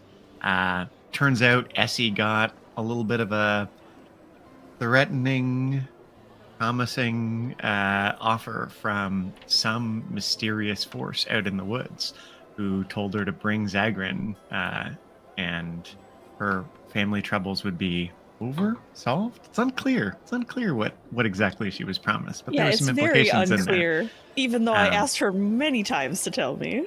And of course, Soleus now is hiding out, being a drow in the city, which is pretty dangerous at the moment. And Kit is trying to figure out what's going on once again with this raven, what's going on with the visions, what is going on in a more general sense. That all sound about right to everyone? Yes. All right, we jump back in. Yo. Zagrin learning some new things in the tavern. Soleus hiding out in his room. Essie moving about town. Yes, for sure. I'll get the fish pie first because that seems pressing for Soleus. Thank And you. then I will, I'll head out. I'll ask Kit. I'll say, you got your own agenda for the day? So Kit's actually on the roof at this point and is beginning to head down to the common room, I believe. You got your agenda all figured out for the day? I'll there hold was- my head up. There was the guy walking towards the. Right. So Just a little head will like pop up by the roof. You got your own agenda for the day, or you want to go shopping? I'll just look at her and then look back at the dwarf. Does he see me, or is he just walking towards the end? He's walking towards the end, yeah. You do notice people don't tend to look up that often. Yeah. Okay. Yeah, I'll kind of scramble down and. I'll make room for her. I think maybe someone from the Thieves Guild is coming to see. So you got your own Hello? agenda. Yeah, I'm gonna stay here. Are you going out? I'm gonna go out. Yes. Yeah, I'm gonna go out. I got a couple things that I need to buy for sure. Yeah, I got a couple things I need to buy. Okay. Be careful. Use well. I will have overnight, so during my long rest, probably in the morning, changed one of my infusions from the Cloak of the Manta Ray. I'm going to swap that to Sending Stones, a pair of Sending Stones. And I'm going to hand one of the stones to Kit. And I'm going to say, I don't know if you've ever seen these before, but once a day, if you, and I'll show her how to do it. If you activate it, there's a little section on the side that you need to activate it. The sigil on the side, you see that there. Once a day, from anywhere on this plane, you can send me a message. It's got to be about 30 words or less. But if you run into trouble, you just get a message to me. All right, I'll try to help you out, whatever I can do. That's handy. Okay. 30 words. Roughly. It can be less. I've had people ask me that before. It can be less. Doesn't matter what language you speak in, although it will come out the other end of the same language. You do have to activate it before you use it, and it only sends to the stone that I have, so there won't be any interference. What if you're doing something and the stone just starts speaking? Well, that's Is my it- burden to bear. Okay. I won't use it unless I absolutely need to, but it's good to have. Thank you. I'll turn the volume down on my end. Turn the volume down. Okay. Yeah, that's the sigil on the side. It makes it a little quieter. I mean, it's still like talking, but it's a little quieter if you. How do you on know that. which way's up and which way's down? Well, you look at them enough and you can just kind of tell. You know, I usually make them, there's a little tiny indent. That's the bottom. Kind of like you can fit your thumb on there, you know? Okay. Well, But it don't really matter. Whatever way you look at it, it'll get to me. great. This is a very good tool to have. Can you send message to me if you need to as well? I can, yep. But actually, I've never thought of this. So no matter who activates it, it's just once a day, right? It's not like she can do it once and I can do it once. Okay, yeah, that's what I thought. So No. it's It's each person can send a message to the other. oh, yeah. Then yes. So you can send a message, and I can send a message once a day. Great. Okay. Sounds good. All right. Well, be safe. Just be safe. Call me if you need anything. I'll be there. Okay. All right. I better And get down. my arms are real struggling at this point, so I'm gonna drop. And I'll just disappear her head. Yeah, I'll head down to the common room. The implications were that she was like teaching her how to use a sending stone, like with her arms on the roof to support herself this whole Upper time. body strength. Yeah, boy. All right, I'll drop down and I'll just go about my day. All right. Kid, as you head down to the common room, you see that that figure walk in. So you have this dwarf who comes in, and this guy is clearly someone that doesn't fit in. Like the Rusty Cup is a relatively nice inn. This guy has an obvious smell to him. Zagrin, you see it as he comes in, right? Like you almost see little smell lines coming off of him, a la Pigpen. And you know, he's grimy.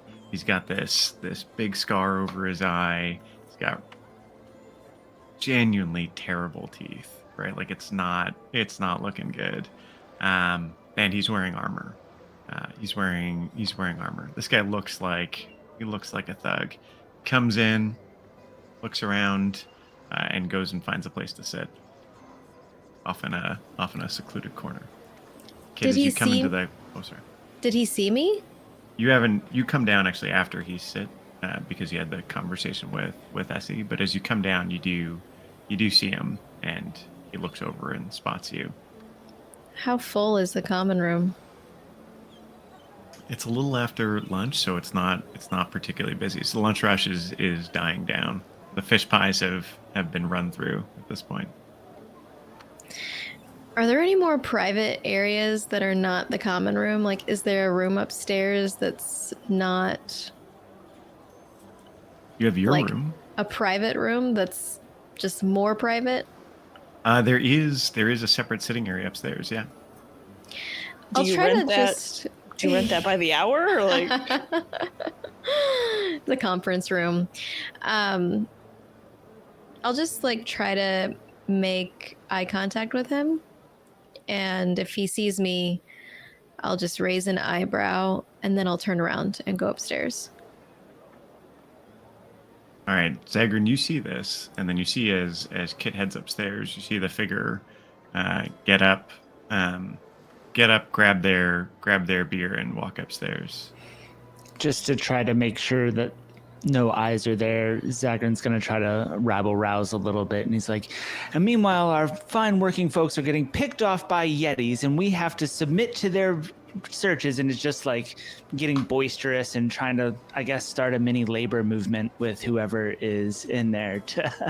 Yeah, people are actually pretty ticked off. So it's not that hard to start getting people irritated. It seems like people in this town are not used to Imperial interference, right? And you get the impression talking to folks, the last couple of months have been strange. Like there's been this big influx of soldiers, right? All within the last 4 months.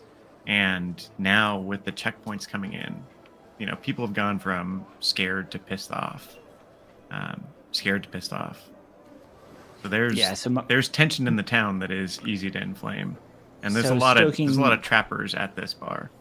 Sorry. Stoking the tensions and just trying to get all eyes on him and to avoid looking at the dwarf and where he might be going or that he was there. Yeah, great. Essie, you're going about town. You're looking for shops. Is that where we're at? Looking for shops, specifically 2 different types of shop. One where maybe like theater kids would go to get outfits and or disguises and or wigs, possibly. Costume shop. A costume shop. And Yep. the second one would be anything magical and or even if it's not necessarily magical, where I could buy pieces to make magic items. Parts that I would need to imbue that. Yeah. Walking around the town a little bit, right? Like you get the impression there's not a ton of like this place doesn't have a theater, right? Like it's not that sort of spot. But it is like the port basically for the Empire. So there are lots of goods that ship through. So down by the docks, you can find and talk to merchants rolling through, and you have a better chance of finding things. On top of that, roll me an investigation check as you look for a bit of a magic shop. Elspeth Peck, guarantee of excellence. Oh baby, investigation. You said. I'm so happy when you make me roll things that I'm really good at. 28 total. My lucky dice is doing good things for me. And this one D4 is rolling 4s consistently for my guidance, which helps. Nice. It's a guarantee of excellence.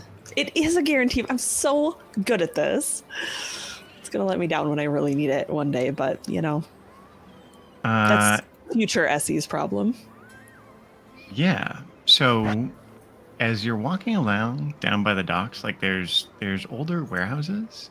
There's older warehouses and a lot of kind of timber buildings, and you see something that seems a bit strange. Like in by one of the timber buildings, there's a section where a little roof comes in, or beams, 2 beams kind of come down, and they cross the top and go down to the ground.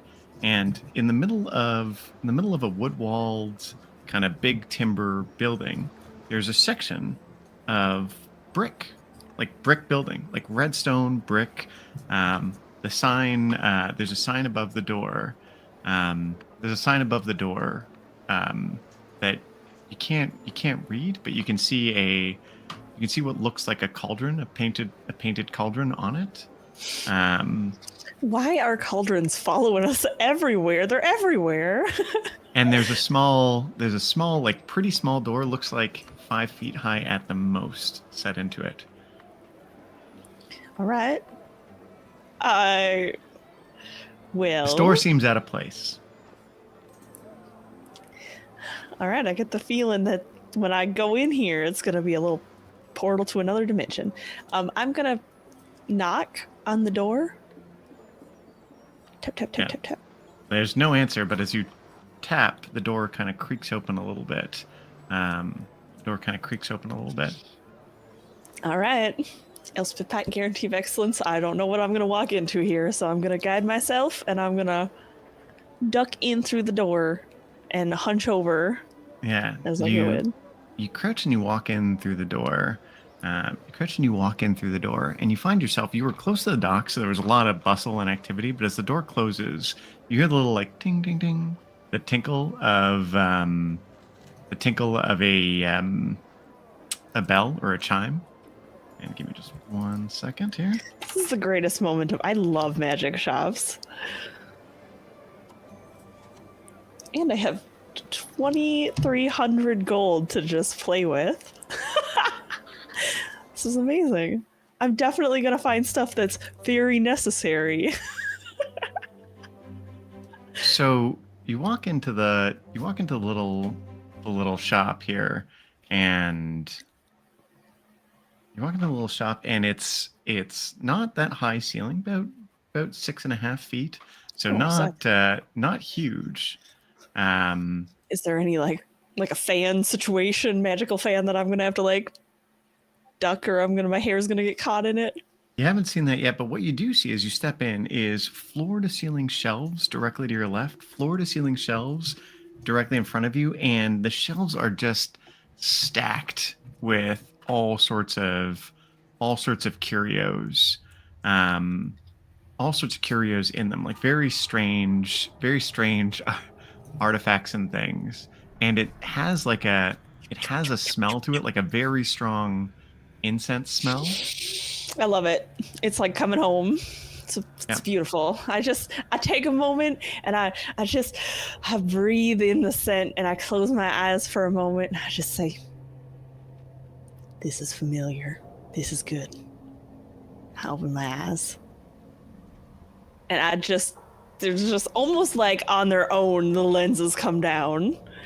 And I just go to the closest place and I start looking at things. Yeah, so there's shelves right in front of you. Like, again, like you're literally hemmed in by them. Like you can't move forward without going through a rack of shelves. And there's all sorts of strange things in here. This is the greatest day of my life. You see strange sculptures, skulls, potions, bags of various ingredients. There's a solid bowl of batshit. There's a dried out bear phallus. There's all sorts of stuff. I immediately cast detect magic. Yeah. Okay. So there's this moment of I get this little device and I like crank it a little bit to the side, and then it'll like a pulse of energy will go out, and I'll just like stick it in my pocket because I want to know what types of magic these things are emitting. Yeah, this place is filled with it, right? I have a seizure. Everything you see around you, like there is tons and tons of magic stuff in here. You see a little dagger on the shelf that is pulsing with necromantic energy. All right, I'm gonna and look other for, things. God. This like one example, right? This is really kind of a what are you looking for? This is the greatest day of my life. What's more notable is in the back there's a fork that isn't magic. and it's like almost catches you off guard as you're like, what the hell is that fork doing? A fork doing here? People eat? Come on. So I'm going to be looking for a couple different things. Oh God, this is like Christmas. Christmas came early. I want to be looking for specifically medallions that I think could keep people from scrying on you. And then I would love to just find materials, especially to craft a pair of sending stones myself. Because they are uncommon, and for crafting purposes, I believe that's about 100 gold pieces worth of materials. And then, oh gosh, what else? So Yeah, just to anything... stop you real quick, while there's Mm-hmm. lots of materials and ingredients as you look through the shelves, there seems to be no order or system or anything to what's happening in here. It'll take me a while. And the shop itself is a big labyrinth. Like literally, from where you walked in, there is shelf, shelves, then a gap, and more shelves that lead off to the right. Like you can't see through this place. Like the shelves are floor to ceiling. So as you begin exploring through the shop and looking at the things, like you pass by a little lantern that's lit, and as you go close to it, you can feel like cold just emanating from everything near the lantern. You see like a little clock, right, where the hands are moving in somewhat random directions. You see, I want to look at the clock. You see a set of seashells that emit a faint enchantment glow to your eye. Although now you're having trouble knowing like what is the glow of magic, what isn't. As you listen to the seashell, or as you put the seashell up to your ear, you can hear a sweet melody playing from the seashell. This is the greatest moment of my life. I'm going to call out. I'm just going to say, is there anybody manning the station around here? As you listen, you hear a voice from the back. What? Come out here. I'll find you. Are the shelves taller than me, or? They are floor to ceiling. Like as you peer through, trying to like look through the shelves, like you can see through to another shelf, but it's just another set of shelves. I'm gonna just try to make my way towards the voice. Do you mind speaking again so I can try to find you here? I did 2 lefts, a right, and then a left. Just keep going. You'll find me. You just have to go. All right, I'll go. I'm going. Never seen a shop before. God, these kids. Not one as amazing as yours. As you get to the back, as you finally get to the back, you see a little counter. You see you saw a couple live things as you moved through. But there's a woman at the front. She's hold on. You see a woman at the front, and she's a little bit bent over. She looks small, right? Like very, very small, and like 2.5 feet tall, like tops. And she's hunched over. Her hair is like a big kind of like rat's nest of stuff. Like you can see twigs and sticks and other things like in it, feathers. And she's. I love her. There's a bubbling cauldron, another cauldron, Oh my bubbling God. off to the right, actively going, that she doesn't seem to be maintaining, but you can see something is actively stirring it. So there is a ladle in there actively stirring the cauldron, but no one stirring it. And she's sitting there over at the counter, and she's got like a small fish on a plate that she's clearly been eating, and she's sitting there eating it, and there's a cat with her, and the cat is occasionally like eating some of it. So she eats some of it and passes some to the cat, and they go back and forth, and goes, Who is this? Oh, okay. You're a tall one. Hello, man. Well, thank you for that. My name is Elspeth Pike. Elspeth, you, Elspeth, Elspeth, Elspeth, you, can- Elspeth. you can call me That Essie. sounds Essie. Essie- Oh, Essie that's Pike? right. That sounds right. That feels better. Yeah, that feels a lot better, right? Right, Your name, right, ma'am? right. Oh, you can just call me Granny. Granny Took. Granny Took. That don't Welcome, sound like a welcome to crazy my store of curios and curiosities. store. I feel like you of- must need something. What do you need? Well, listen, a friend of mine just recently gave me a bunch of money, and I Hmm. I feel like this might be Okay. the case where I'm sure I could swing it that it was very necessary no matter what. So I have a shopping list, and she'll just like bring out a scroll and it'll drop down. First of all, I'm sort of an inventor of magical things myself. So I was wondering if you had supplies. I'd like to craft a pair of sending stones, and I was wondering if you had the supplies for that I could buy off of you. Hmm. Well, she reaches under the counter and she pulls out a jar. It's a glass jar full of liquid, and there's about 10 to 15 pointed elf ears in it. And she goes, I have some elf ears. They listen well, and they've got a nice infusion in it. I put some thyme and other things in there. Is I've there got, just a couple different herbs floating around in the jar? Is that what's going on? absolutely, along Yeah. with The elf ears. a lot of ears, right? Does it give off a magical essence? But everything gives off a magical Everything. essence in here. She goes, the thing about Granny Tooks is you'll find what you need, but not always what you want. So it just comes in different shapes and sizes than normal. That's what you're saying. So the I'm effect is the saying same. exactly what I'm saying. All right. Do the elf ears give me off? Do they give off evocation? Magic? It's unclear, but there's a strange magical aura to them for sure. All right. Another thing that I'm looking for is between you and me, Granny Took. Sometimes I like to look different, Uh-huh.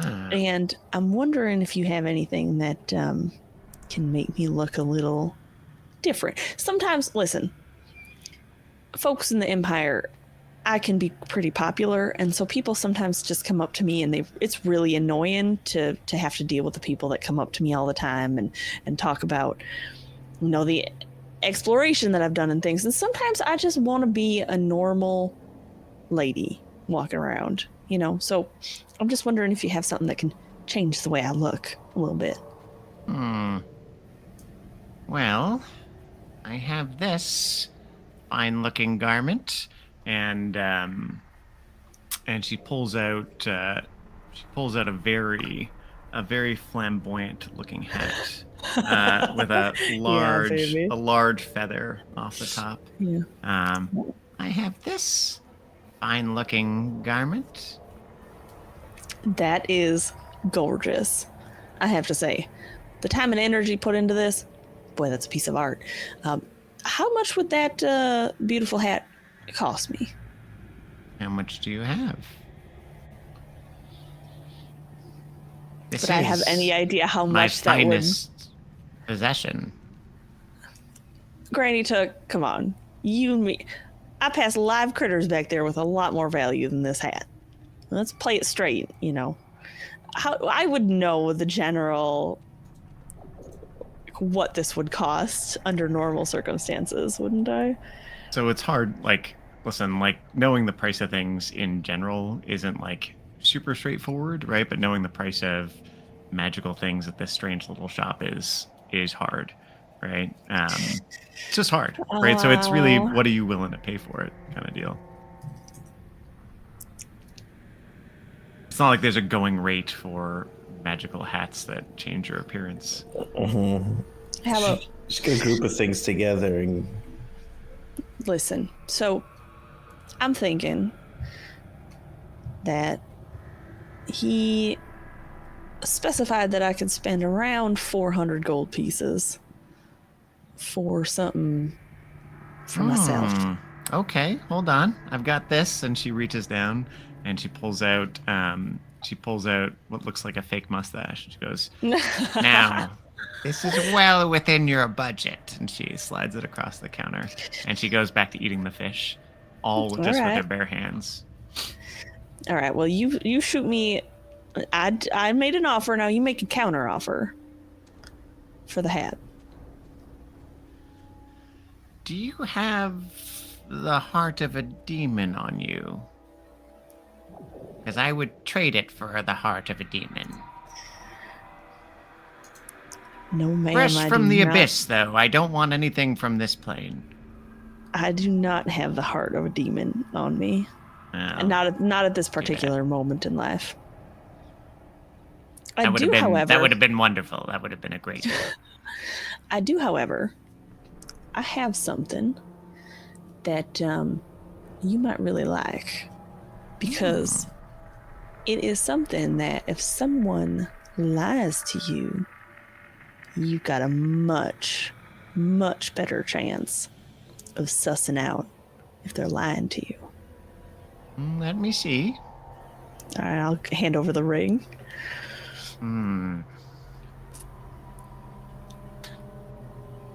Yes. That's interesting. That's interesting. It's not worth the hat, but it's worth something. Tell me. Give me this, and how much gold? God, I have no idea. The ring in 400 gold? Oh, I'm afraid. The ring in 4,000 gold, and we're in the right vein. Well, I don't have that much. So The rent what, on this place is shockingly expensive. Listen, Granny. I know that it's expensive, I'm sure, but you are out of the way. Okay, listen. Here's what I can offer you. The way you market is atrocious. All right, just putting it bluntly out there. Your door is real small. It's real hard to see. It took me forever. And I mean, I am so good at sussing out places like this, and it took me forever to find this place. What if I could do a little free marketing for you, first of all? And second of all, my family is very keen on artifacts and purchasing artifacts. And while I don't have all of my funds on me, you could find that my family would be very wealthy business partners. I could write a couple letters. You'd have folks busting down the door to find your place. Interesting.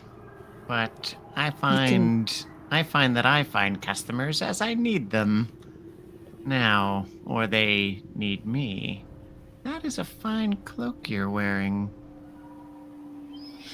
I can tell, and she reaches out. I can tell that someone really cared about you to give you that. Perhaps with the cloak and the ring, I can be persuaded to let go of this hat.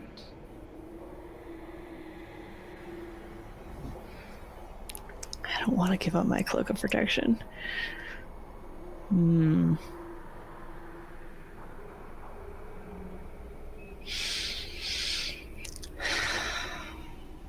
I would so love it. And I'll give you this, since you're concerned about my marketing. And she pulls out a little, like, she just flips her hand like this, and a card appears. This will help you. If you need me, it will help you to find your way back to me.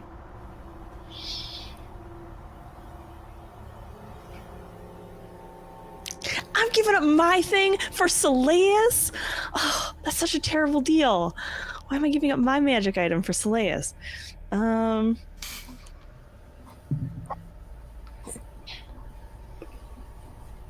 More gold. You have more gold. How about the ring, and 1,000 gold pieces. She frowns.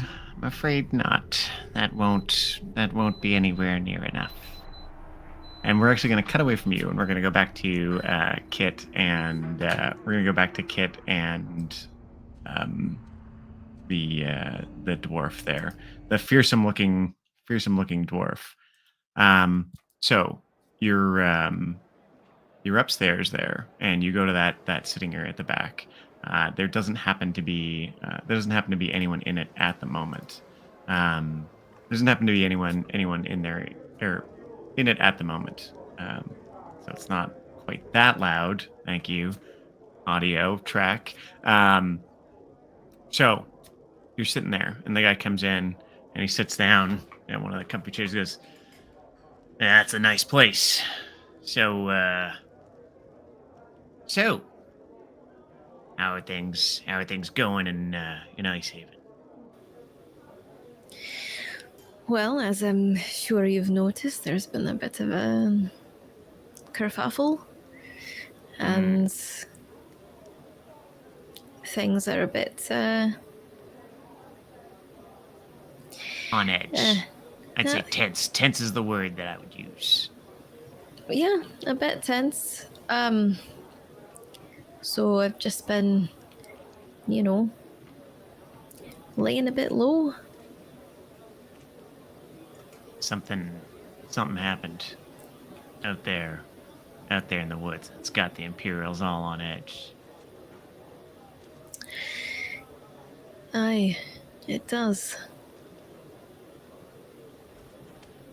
Now, that we call a problem, all right? Sometimes, for you and me, we see Problems Nikolai sees opportunities. You know what I'm saying? All right, I'm listening. So he's saying that right now, while the Empire's riled up and looking out there at the woods, maybe they're not looking so much at their warehouses. You get what I'm saying? I do. Looks around. He goes, "So, your crew, you meet me up by the docks tonight. Meet me up by the docks tonight. And I tell you where to go, what to hit. You get what we need out of that warehouse. And then Nikolai, once he has what he needs, he gives you what you need. You understand?"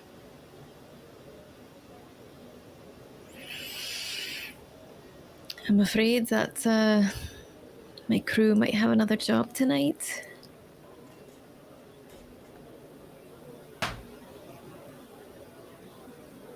Listen, Nikolai, he doesn't take a lot of chances.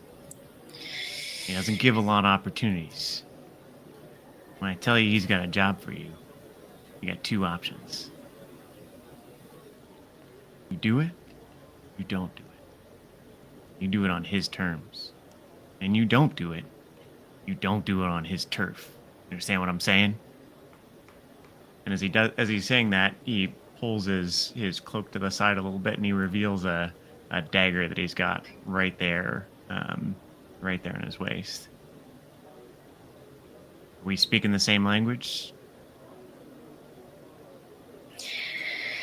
I hear you. Okay.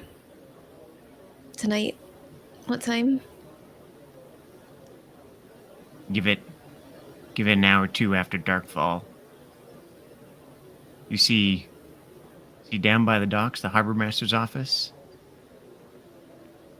Look for a light in the alley near the harbor master's office. We'll be there. Okay. Okay.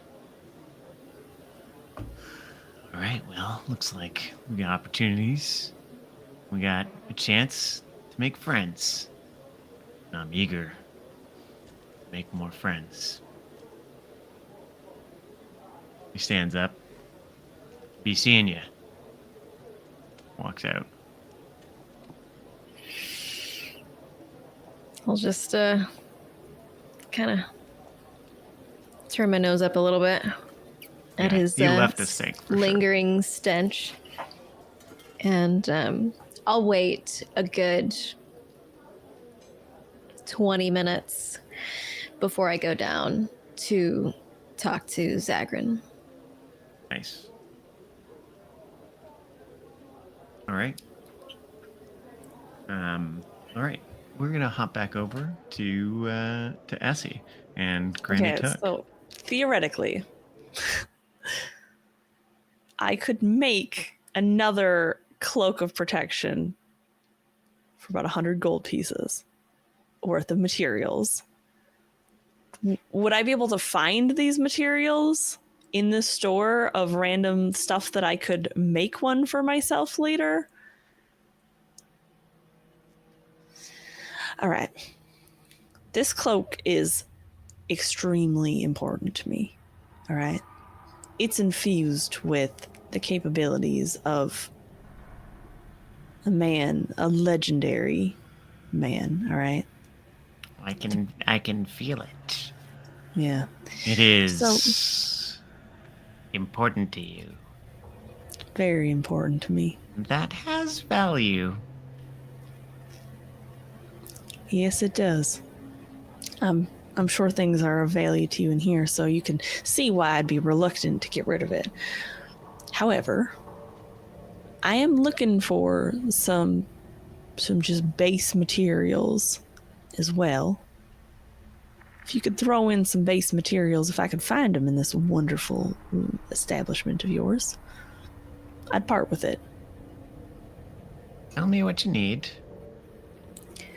I will just go through a list of I'm sure there's high end, like the material itself to make it. So there would be bolts of cloth.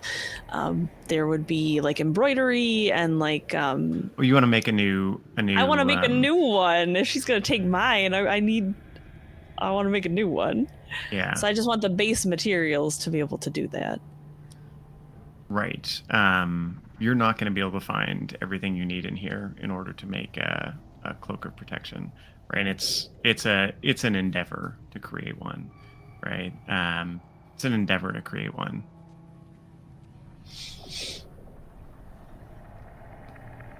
I don't like Solaeus enough to give up my magic item. I don't think. That's my family gave this to me. It's like my only thing that I have. Why do I have to give up my magic item? No one's saying you do. I could offer more gold. All right, 2,000 gold in the ring. No, you have my price.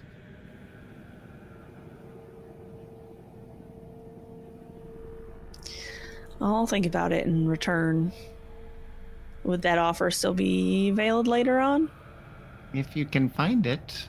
And the card disappears back into her hand.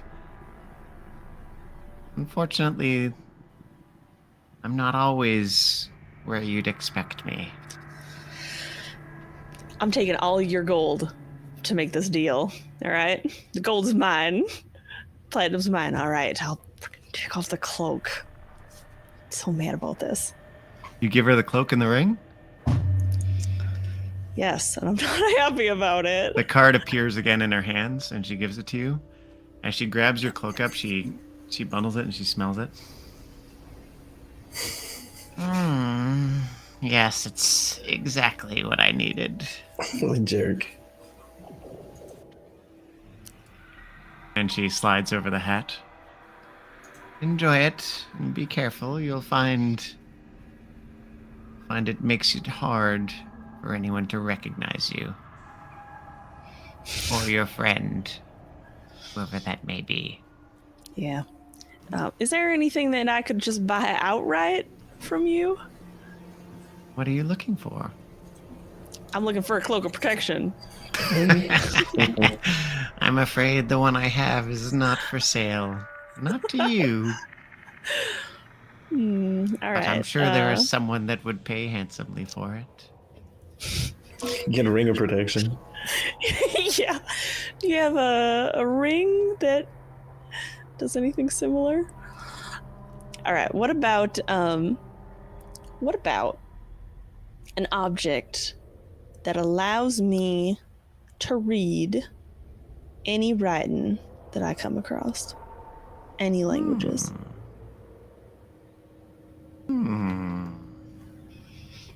Yes, but what would you give me for it? Listen, lady, I all I've have- got is gold. I have something. You are a highway robber, ma'am. You took everything of magical value that I've gotten. That's not a lie. Listen, I'm gonna be straight with you. I have other magic items on me. She'll hand out like the bag and stuff, but they disappear. Right? That's my energy that's causing them to stay.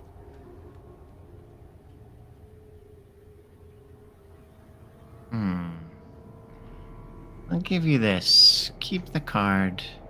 Find something that interests me, and you'll find me again. And I can find something that will let you read anything you like. Are you looking for a demon heart? Always. But there are Actually, other do you- things that interest me too. Do you happen to have a list of items that you'd be looking for, so that if I seem to find an opportunity, then we could make a deal? If I know what I'm looking for, then I might be able to track it down a little bit easier. When you have what I want, you'll find me.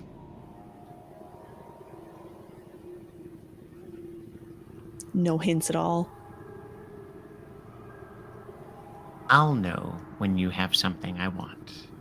I promise you that. This seems like a one-way street kind of relationship. That, in fact, it is. You are a clever girl. Yeah, I've been told that once or twice in my life. All right. I don't know if it was a pleasure, but it was. You have a lovely shop. Do The you cat feel looks like? at you. Do you feel like you'd at any point in time want to organize it? Because I could help with that if that was something that you'd have any desire to do. I think things are perfectly set the way they are. Thank you.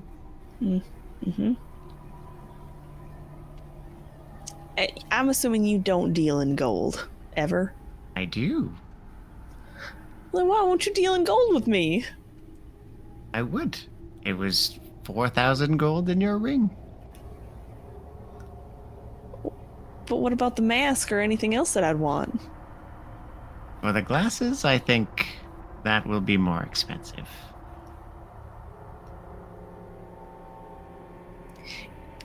This out of character. This woman is a highway robber because I know what the cost of these things are, and it's way not as much as this. All right. All right. Well, you get a hold of me if there's something that I have that you want, and I'll check in later, I suppose. This card, Alright. I'll be able to find you with it. It will help you find my shop when you need it, yes. And when I need you. All right. It's a deal, I suppose. Goodbye, Essie Pike. It has been a pleasure.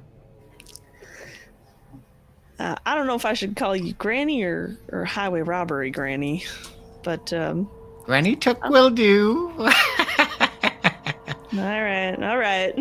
Yes, Granny. Start scratching her cat. All right. I cannot all believe right. I gave her a cloak. You also do find in the Docks District, you do find a merchant that does have some costume things if you want it. There's nobody else that I could try to get materials from to make a couple items in the future. Like what are you looking for? I'm looking for stuff to make a cloak of protection. Let's take that offline in the between the scenes because we're gonna have to, All I'm right. gonna have to put some thought into it. Okay. Okay. Sounds good. All right, awesome. Awesome. Yeah. So you exit Granny Took's. You exit Granny Took's shop. You exit Granny Took's shop. You look around the bustling docks where you are. You look back, and the shop is gone. The wall is returned to normal. It is not the same spot.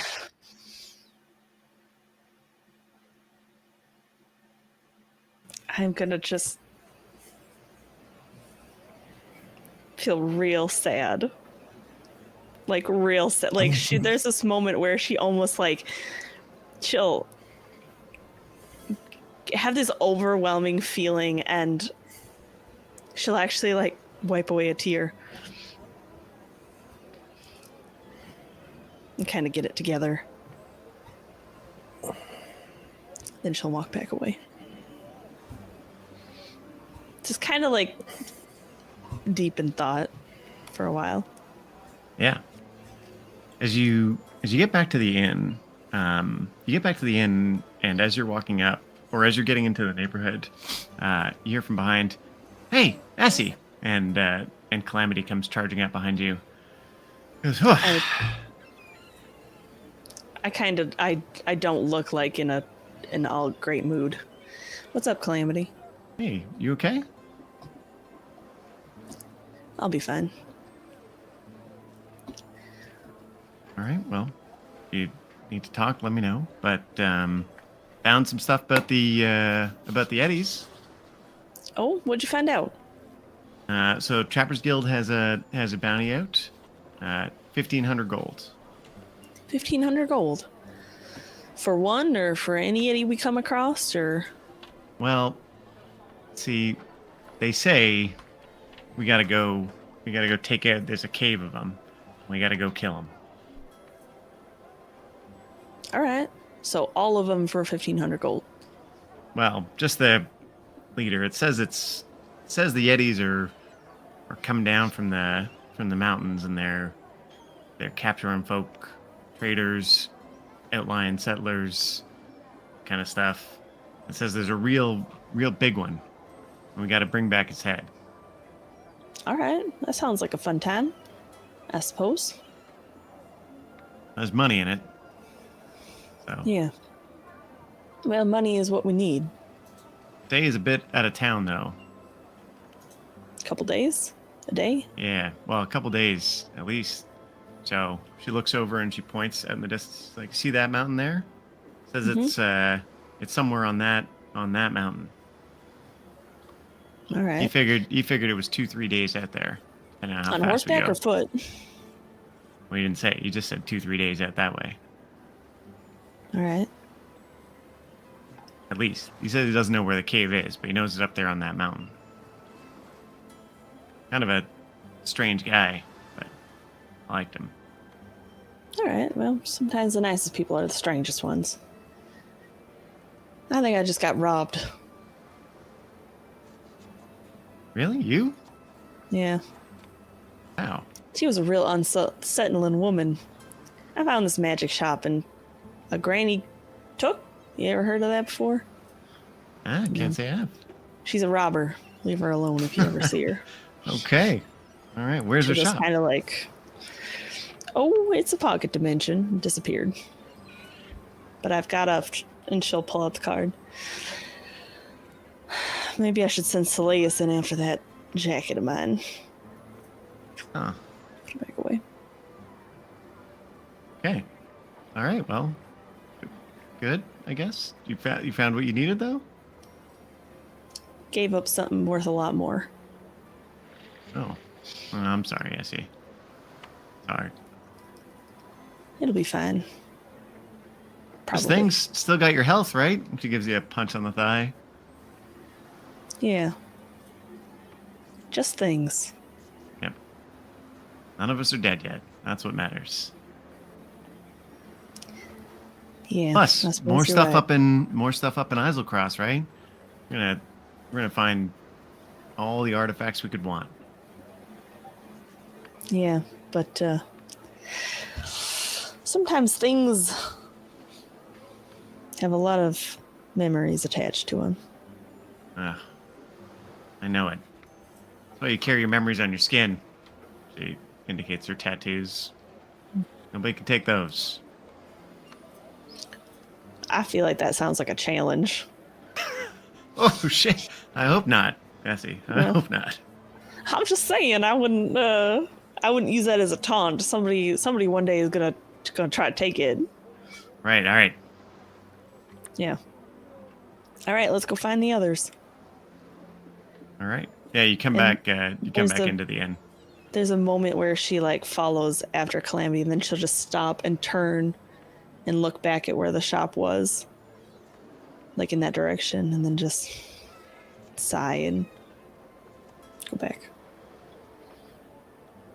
Nice. All right. Y'all meet back. Y'all meet back at the inn. You got Zagrin, Essie, and Kit and Calamity. Unless y'all are gonna go up to Slaeus' room. I'll just round everyone up and say, there's something we need to discuss. Shall we go upstairs? Sure. Yes. And when we get up there, I will relay the information that the smelly dwarf brought. So it puts us in a bit of a quandary. I don't know, perhaps we could do both. He did say an hour or two after darkfall, but that's up here, it's quite close to midnight, so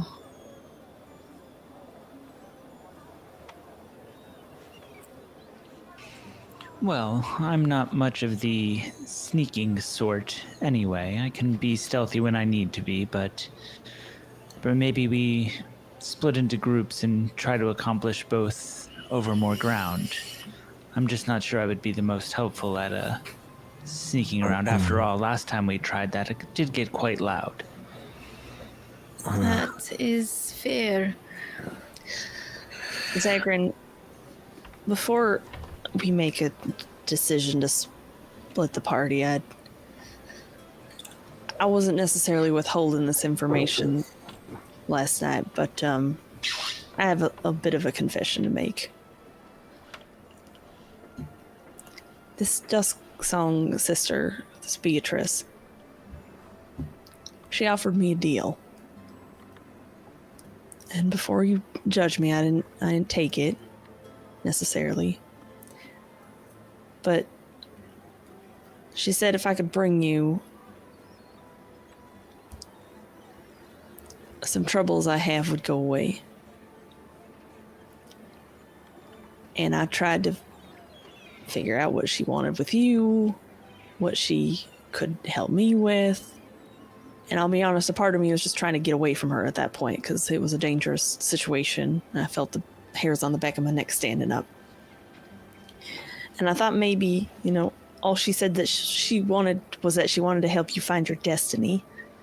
And that didn't seem like such a bad thing to me. But last night I had some dreams. And in the dreams, a lot of bad things happened to my family. A lot of bad things. And then she spoke into my mind. She said, bring him. I just want you to walk in there knowing that I didn't sell you out. And I didn't persuade you to go under false pretenses. And that you know everything before you walk in there. Well, I appreciate the candor, and will certainly take it under consideration, but whatever this woman wants with me, I don't attribute those to you, and I do appreciate the information, but I'm not sure it changes my curiosity with what she might have to do with me, or my destiny, the Luxon, or what have you.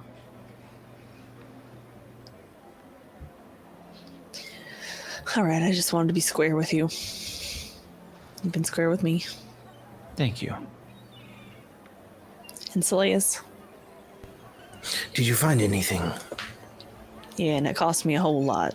I'll just hand you over the hat. Oh, my. Yeah, it's a little it's a very pretentious. flamboyant looking hat. Like it looks like the best hat for a dandy. You know, like it's big, wide brim, huge feather on it. There's sequins. There's definitely sequins. Thank Light you. blue felt across the whole thing. Like It didn't come in long black. brim. No. Listen, there was a woman. Okay, so I went into a pocket dimension. It was like a labyrinth in there. Ran by a woman named Granny Took, who was the biggest highway robber I've ever met in my entire life. All right, I'm just going to put that out there. She took my cloak for that. My cloak. She would not accept gold. Oh, so you still have my platinum then?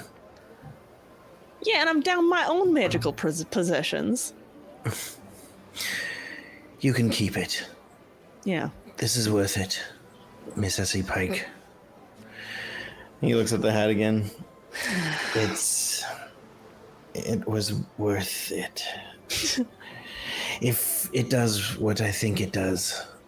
Yeah, it should help you to blend in. She said, folks, listen, this woman was a little odd. And she said that folks might forget about you. So hopefully you don't put that on and we all just forget about you, that you exist. I don't know. I'm being very honest with you. It was one of the weirdest interactions of my life. And that's being in the Sipesca jungle for years. So if that tells you anything, the Yuan-Ti of that area are very strange. And she would not accept gold. She would only accept my cloak that my father made for me. And I kind of want it back. So if you ever find this woman, I want you to beat her up and take it back for me. Will do. All right? He puts on the hat. How does it look? You look, and she'll... Really? I'm sorry. Listen, you're so no nonsense that it is one of the funniest things to see you in that hat, but it looks good on you. It makes you look real approachable. Well, how about now? And then he puts on the glasses that you made him that are like all gold and. I think that if you don't work out as a monk, that straight performing might be up your alley. Right. Well, I mean, if I'm not conspicuous now, I don't know what will be conspicuous. Let me see. He's gonna try and think of like, I don't know. He's gonna try and think of like common folk, like what he thinks a human peasant would look like. Yeah. Bam. Well, you wear that look pretty good as well. I didn't forget about him, did I? I didn't forget about him when he was okay. All right. Listen, everything in that store seemed a little bit like there might be side effects. So I just wanted to make sure we didn't just forget about you randomly and then we left you behind and then we're struggling to catch back up. And then when you get to us, we have no idea who you are. It just seemed like something that would happen from a Granny Took special. Yeah, that would be bad. Of gods. Wait, why am I suddenly British? That would be bloody terrible if that happened, eh? A wild veil appears. Yeah, did we just become Aelin and Fail right there? He's Like, missing a tooth. He's like, I believe I can walk around town like this now. The crossover we didn't know we needed. It should be all right. all right, well, Nice. that was real hard. I almost slipped back into an Aelin. All right. Hmm. All right, folks. So just for your DM's information, what are we doing tonight? Oh yeah. She'll look at the kit. You still have that stone. So if you get into hot water, you and Seleus are a little bit sneakier. And I feel like I need to see this through with Zagrin. Okay. You Calamity. call me. Can I go with you guys? I don't want to go back into those woods. Sure. Oh boy. So who's going back into the woods?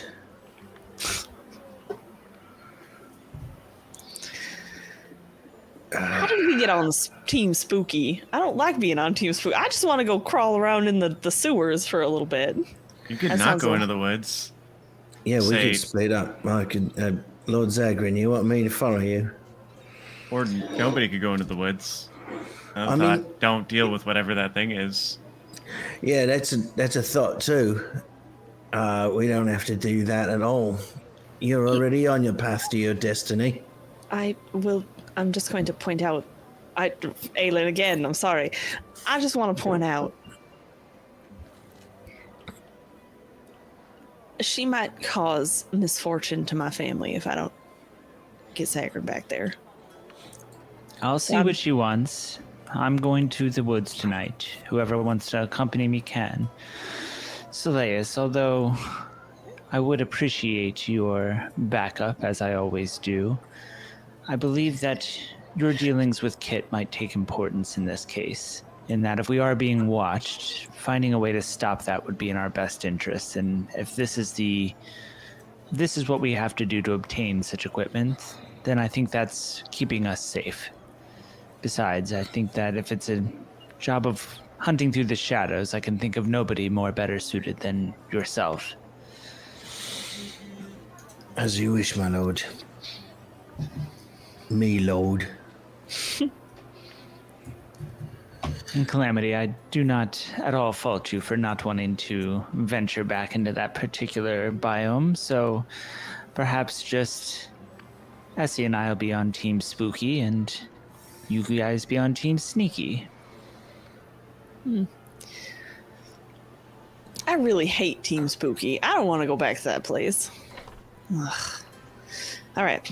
It'll be good for my next book upcoming. My life in Team Spooky. I was thinking more like Spooks, the reality of the forest. I A don't know, memoir.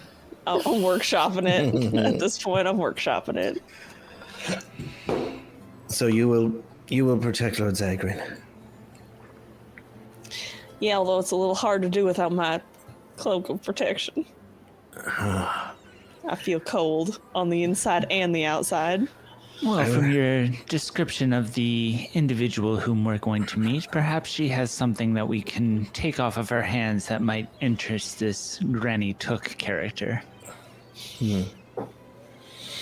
Yeah, I wish I had something to offer you. that's all right. I'll take your gold. All right, Your yes. platinum.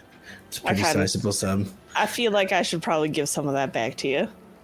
Oh, don't worry about it. Buy I'll me a see if- fish pie one day. All right. It's payment for the glasses. Nice.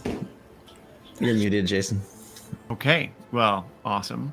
So we're actually going to cut out. We're going to cut out there. So when we return, we're actually going to be set off on our mission. So Essie and Zagrin are heading out back into the spooky woods to try and find whatever being Essie made a deal with. So y'all are going to carry the little bone. Could be any bone. I didn't say what sort of bone it was. Y'all are going to carry the little bone out into the deep dark woods, and Kit, Seleus, and Calamity are going to meet. That ugly little dwarf and go rob an Imperial warehouse. Yeah. Right? Yeah, nothing wrong with that. Go Great. Team Sneak. Team treason.